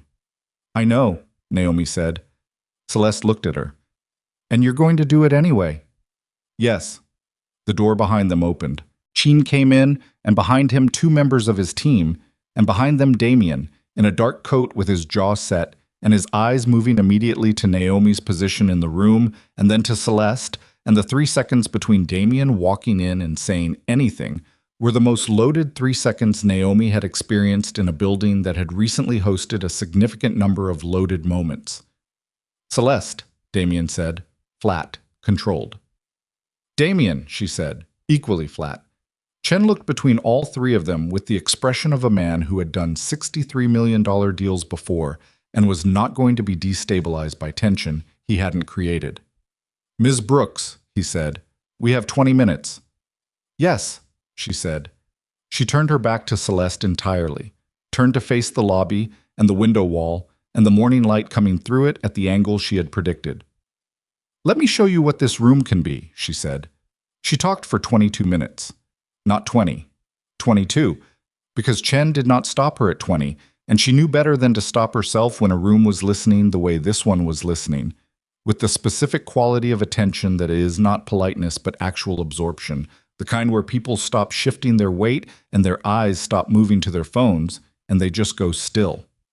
She walked them through the lobby first, not with a presentation board or a laptop, with her hands and her body and the room itself, moving through the space the way she had moved through every space she had ever cared for, with the certainty of someone who had spent decades learning that rooms were not decoration but experience, and that experience was not aesthetic but physiological, that the way a person felt in a room was a physical event happening in their nervous system before their brain had formed an opinion about the wallpaper.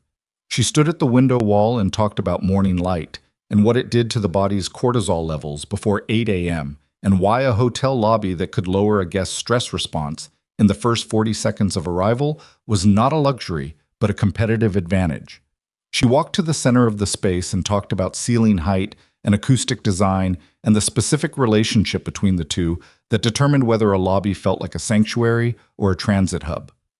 She crouched at one point and pressed her palm flat against the concrete floor and said that the floor was the most underestimated surface in a hospitality space because it was the only one in continuous physical contact with every guest, and that this particular concrete had a thermal mass that could be leveraged with radiant heating in a way that would make people slow down without knowing why.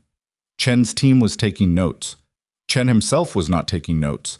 He was watching her with the expression she had started to recognize as his version of interest.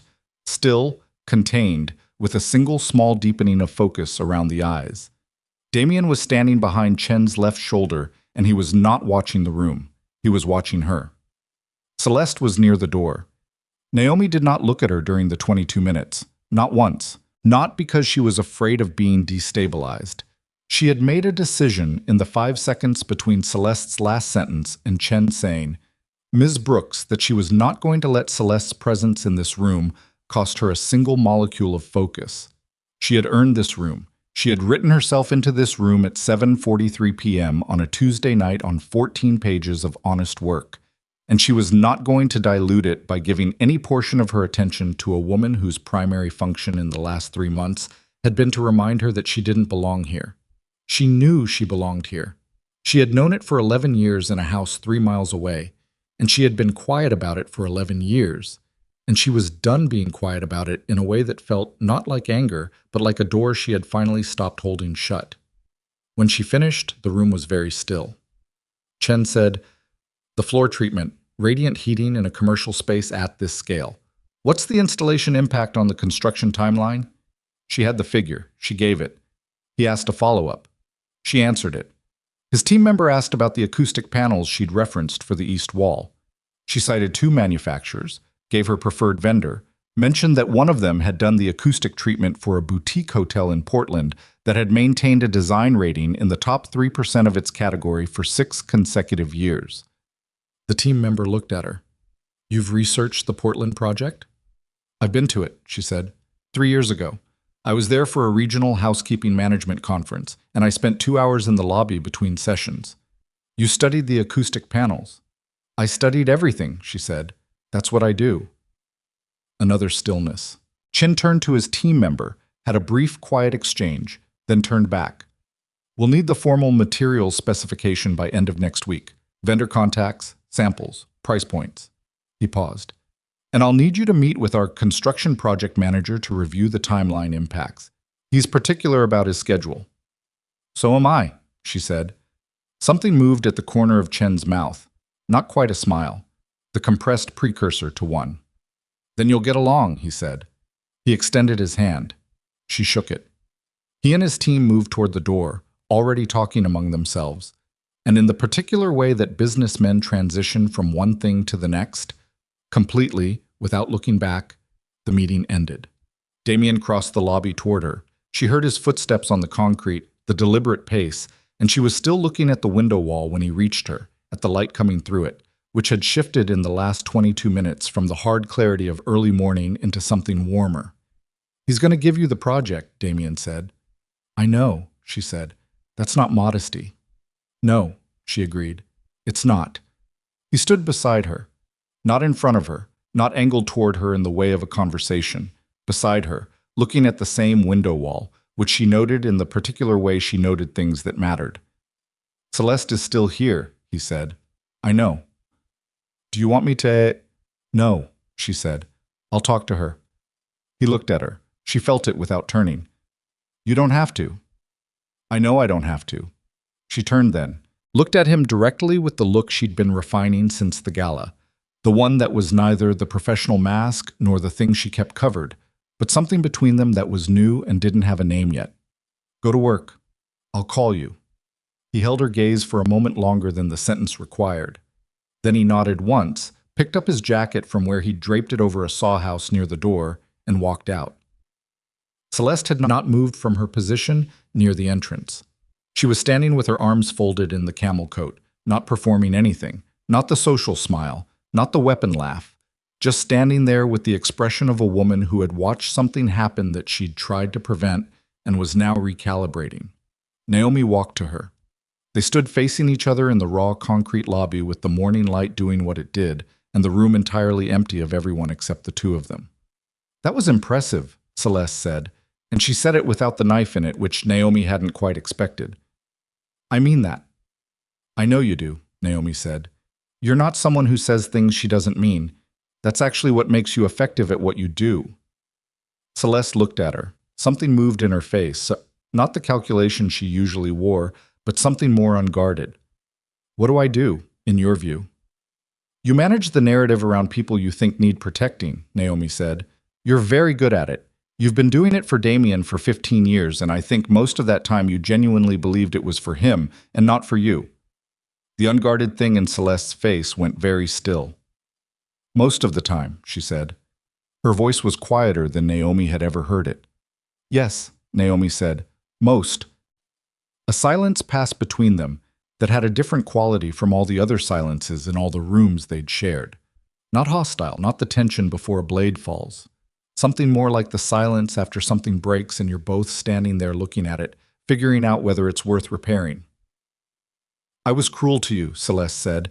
She said it the way people say things they've been rehearsing without realizing they were rehearsing them, too cleanly, like something that had been sitting in them and had finally found a door. At the gala, both times.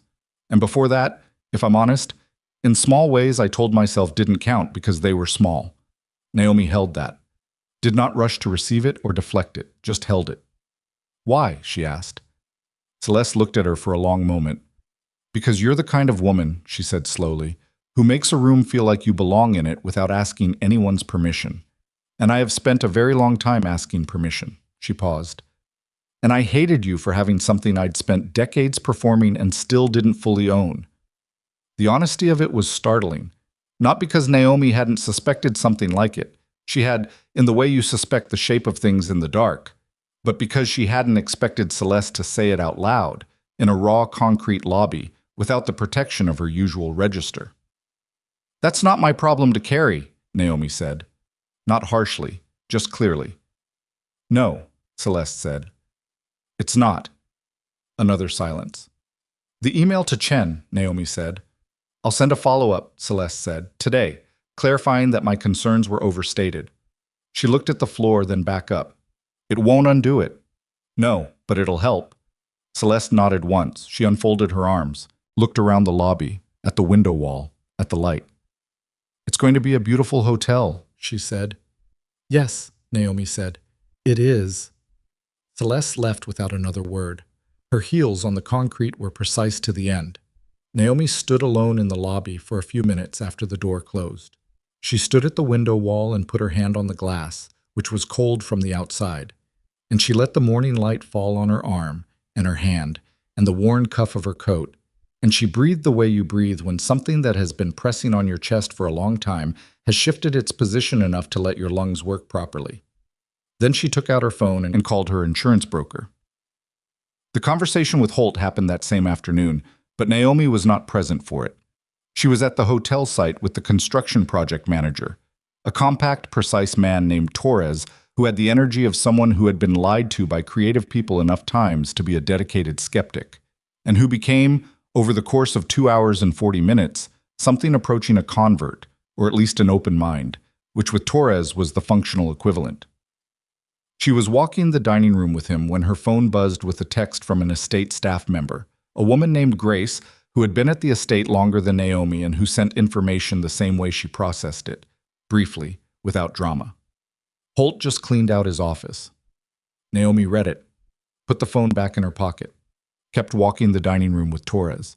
She felt something about the text, not triumph, which would have required more energy than the moment deserved, and not guilt, which would have required a different kind of honesty than she was currently prepared for. Something quieter than either. The specific feeling of a situation that has been building pressure for a long time, releasing it, which is not pleasure, so much as the removal of a sustained discomfort you've normalized to the point of not noticing it anymore. She would learn the details later. The conversation between Damien and Holt had apparently lasted 45 minutes, which for a man who usually concluded difficult conversations in under 10 meant it had been genuinely difficult, and she respected Damien for the time it had taken. Holt was not fired. She was not sure whether she would have wanted that, and she chose not to examine the question too closely.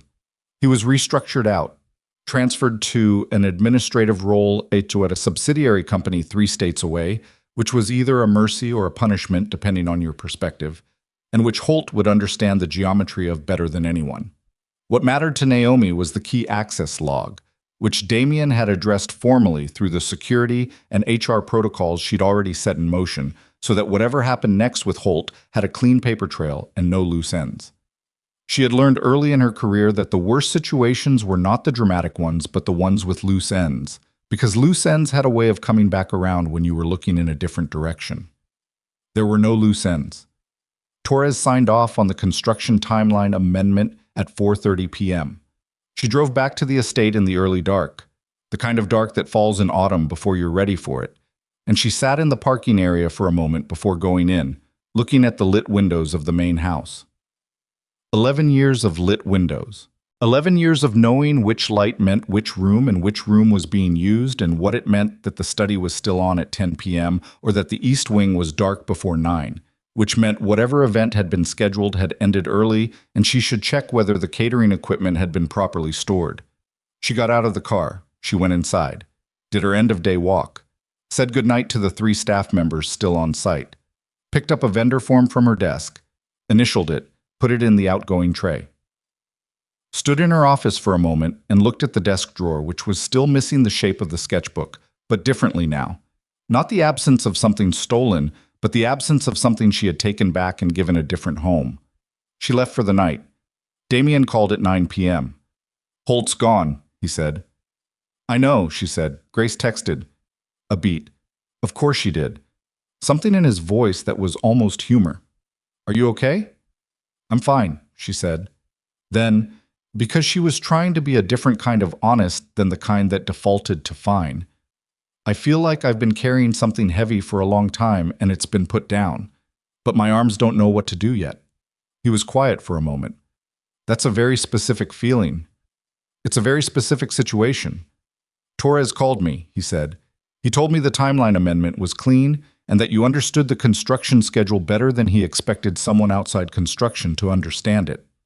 "Torres's bar for expectations was very low," she said. "His bar is never low." Another beat.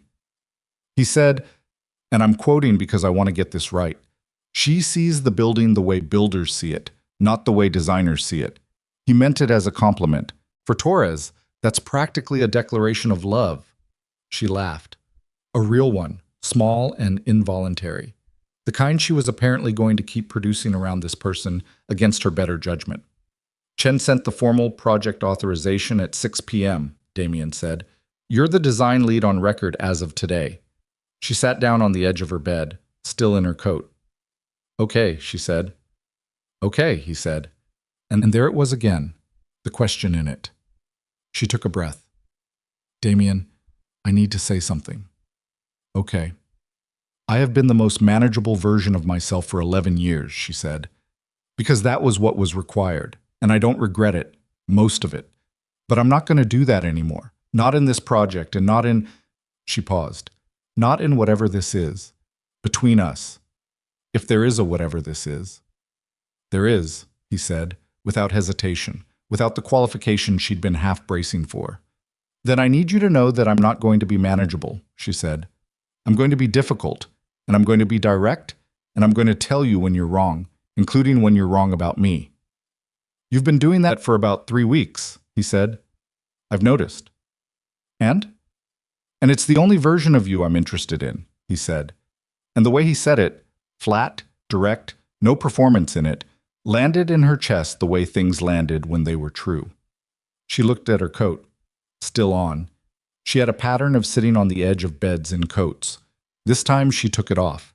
She hung it on the hook by her bedroom door and came back and sat on the edge of the bed again. And the room felt slightly different without the coat. Smaller, more real, more hers. "Good night, Damien," she said. "Good night," he said. And then just before the call ended, "For what it's worth, I saw your gift before I saw anything else. I want you to know that, whatever it looked like from the outside." She held the phone for a moment after he hung up. Then she set it down and sat with that for a while in the quiet room.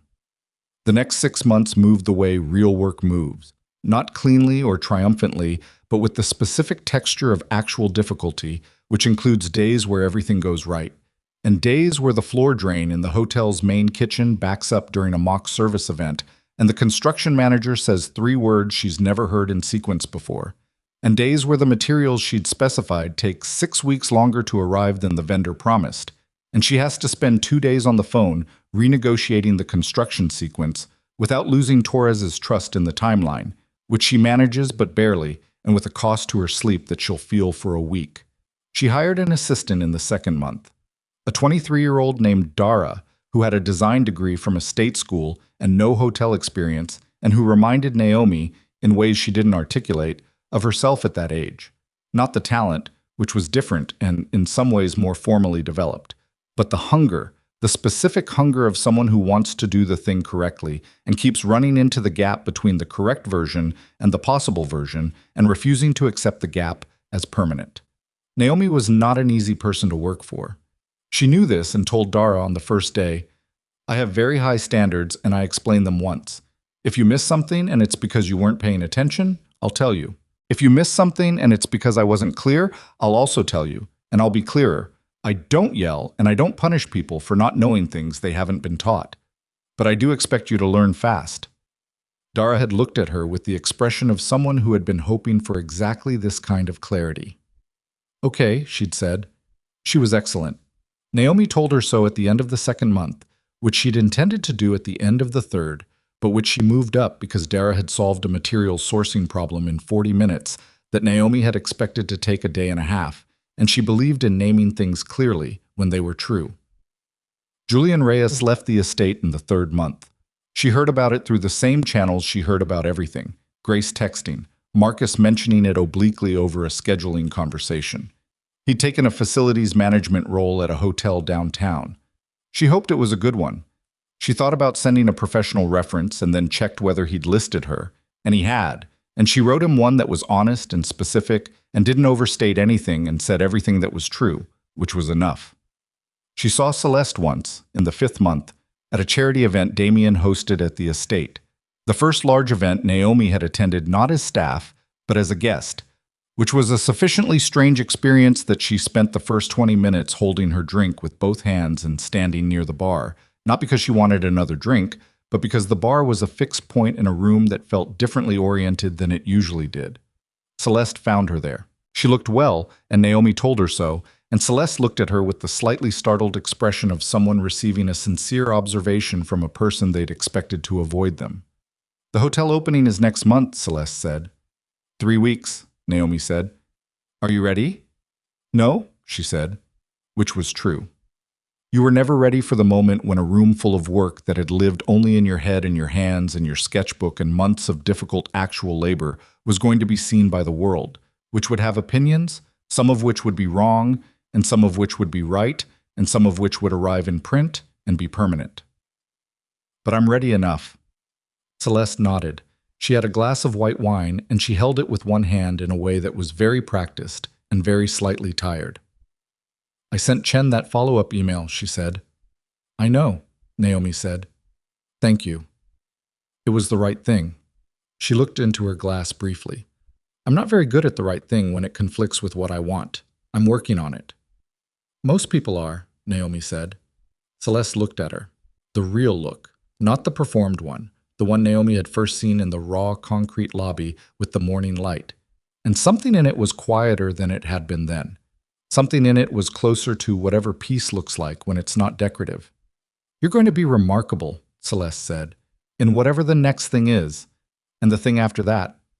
She moved away into the party before Naomi could answer, which was probably, Naomi thought, the way Celeste preferred things. Said and then in motion, no time for the response to complicate the sentiment. Naomi stood at the bar for another few minutes. Then she went to find Damien. I was near the East Wing corridor talking to 2 men she recognized from Chen's investment group, and she registered his posture as she crossed the room. The good posture, controlled and slightly forward. And she also registered the moment he registered her, which was a thing she had become quietly expert at reading. The slight shift in his weight toward her side of the room, even before he turned, the way the body orients toward something it has chosen without waiting for the mind to confirm. He excused himself from the investors when she reached him. "How are you doing?" he asked. He said it quietly, for her. "Fine," she said. Then, "Strange." It's strange to be here like this. Like what?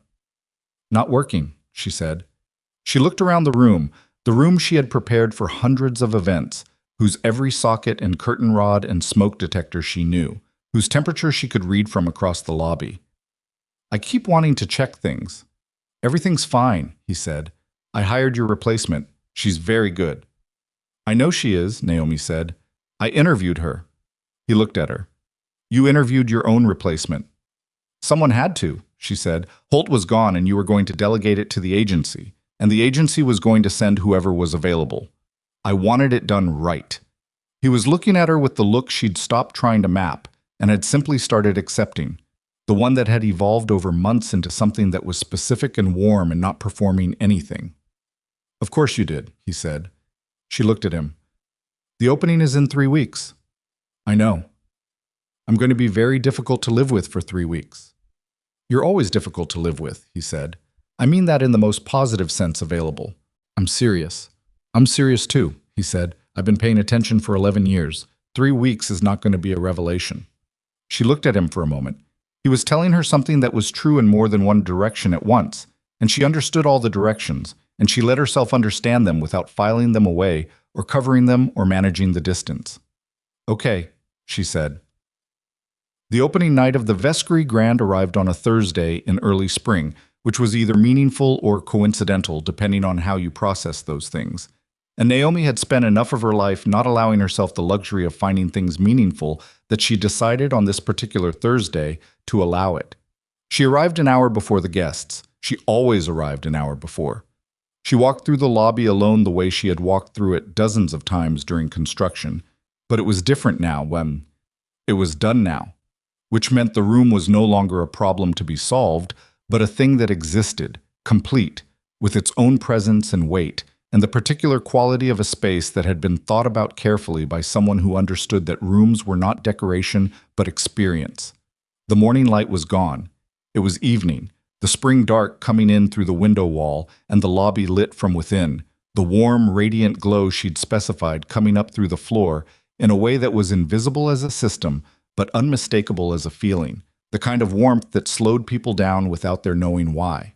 The acoustic panels on the east wall were doing what she'd designed them to do, absorbing the ambient sound of the street outside and making the lobby feel like a held breath. Not silent, but contained, in a way that felt deliberate and welcoming rather than muffled. The furniture was right. The colors were right. The pale ash of the reception desk against the warm concrete floor, the deep green of the seating area in the east alcove that picked up the light from the window wall and gave it somewhere to land. She'd put a single large-scale photograph on the north wall, not art for the sake of art, but a photograph she'd found in an archive, a black-and-white image of the warehouse district in the 1940s, when the building had been a working factory, the kind of photograph that told a room it knew where it came from. Torres was there, standing near the dining room entrance with his arms crossed, and the expression of a man who was refusing to look pleased because looking pleased was not in his professional repertoire, but who was nonetheless clearly not displeased, which from Torres was the warm equivalent of a standing ovation. "Floor's warm," he said when she reached him. "It's supposed to be," she said. "I know it's supposed to be," he said. "I'm just telling you it's working." "Thank you, Torres." He uncrossed and recrossed his arms. "The acoustic panels are better than I expected." "I know they are." "You're insufferable," he said, with the tone of someone who does not actually find the thing they're saying insufferable. "I've been told," she said. Dara found her 20 minutes before guests arrived. She was wearing a dark dress and had her tablet in her hand, always the tablet, and her face had the expression Naomi had learned meant she was managing 3 things simultaneously and was on top of all of them. "Event coordinator says we're green across all stations," she said. "Kitchen confirmed, bar confirmed, coat check confirmed. Chen's team is here, they're in the east alcove. Press is in the lobby." "How many press?" 11. 2 national, 4 regional, 3 hospitality-specific publications, and 2 bloggers who actually matter. Naomi looked at her.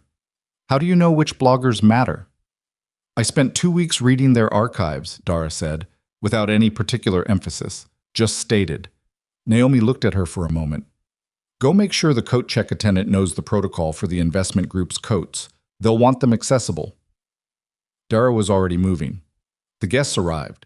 They filled the lobby the way Naomi had imagined them filling the lobby, which was to say imperfectly and beautifully, moving through the space, stopping, looking up at the ceiling height, sitting in the east alcove seating and visibly relaxing in a way they didn't intend, pausing at the bar and turning to look at the room from that vantage point and finding it right. She watched it from a position near the north wall, beside the warehouse photograph, close enough to observe and far enough to be out of the natural traffic pattern. This was her usual position. This was where she stood at events, in the margins, watching the room work. Cheen found her there at a point when the event was in full current, when the lobby was bright with people and the dining room beyond was starting to fill, and the noise level had reached the register she'd aimed for, present and alive but not overwhelming, the acoustic design doing its work. He came to stand beside her, looked at the room. "The light," he said. "Yes," she said. "I've been to a lot of hotel openings," he said. "The light in this room is different. Radiant source plus the window wall plus the east wall panels," she said. "The combination means the light wraps instead of falling. People look better in it. They feel better in it, which makes them stay longer, which matters for the bar revenue." He looked at her. "You calculated the bar revenue impact of the lighting design." "Everything connects," she said. He was quiet for a moment. "The national reviewer from the Sentinel is in the dining room," he said. "She's been in there for 40 minutes. Usually she does 15. Naomi absorbed this, kept her face still. "And the hospitality publication lead is in the east alcove," he said. "She hasn't moved in 20 minutes. She's just sitting there." The seating in the east alcove is designed so that the chair depth and the angle of the back create the specific posture associated with voluntary rest, rather than polite waiting, Naomi said. "Once people sit down, they don't want to stand up." Chen looked at her for a long moment. Then he said something she hadn't expected. "My wife is a designer. Residential. She's very good. I showed her your proposal in February before I gave you the project because she reads these things faster than I do." He paused. "She told me to stop overthinking it and give you the job." Naomi looked at him. "She did. She said anyone who understands light the way your proposal described it understands something that can't be taught." He turned back to the room.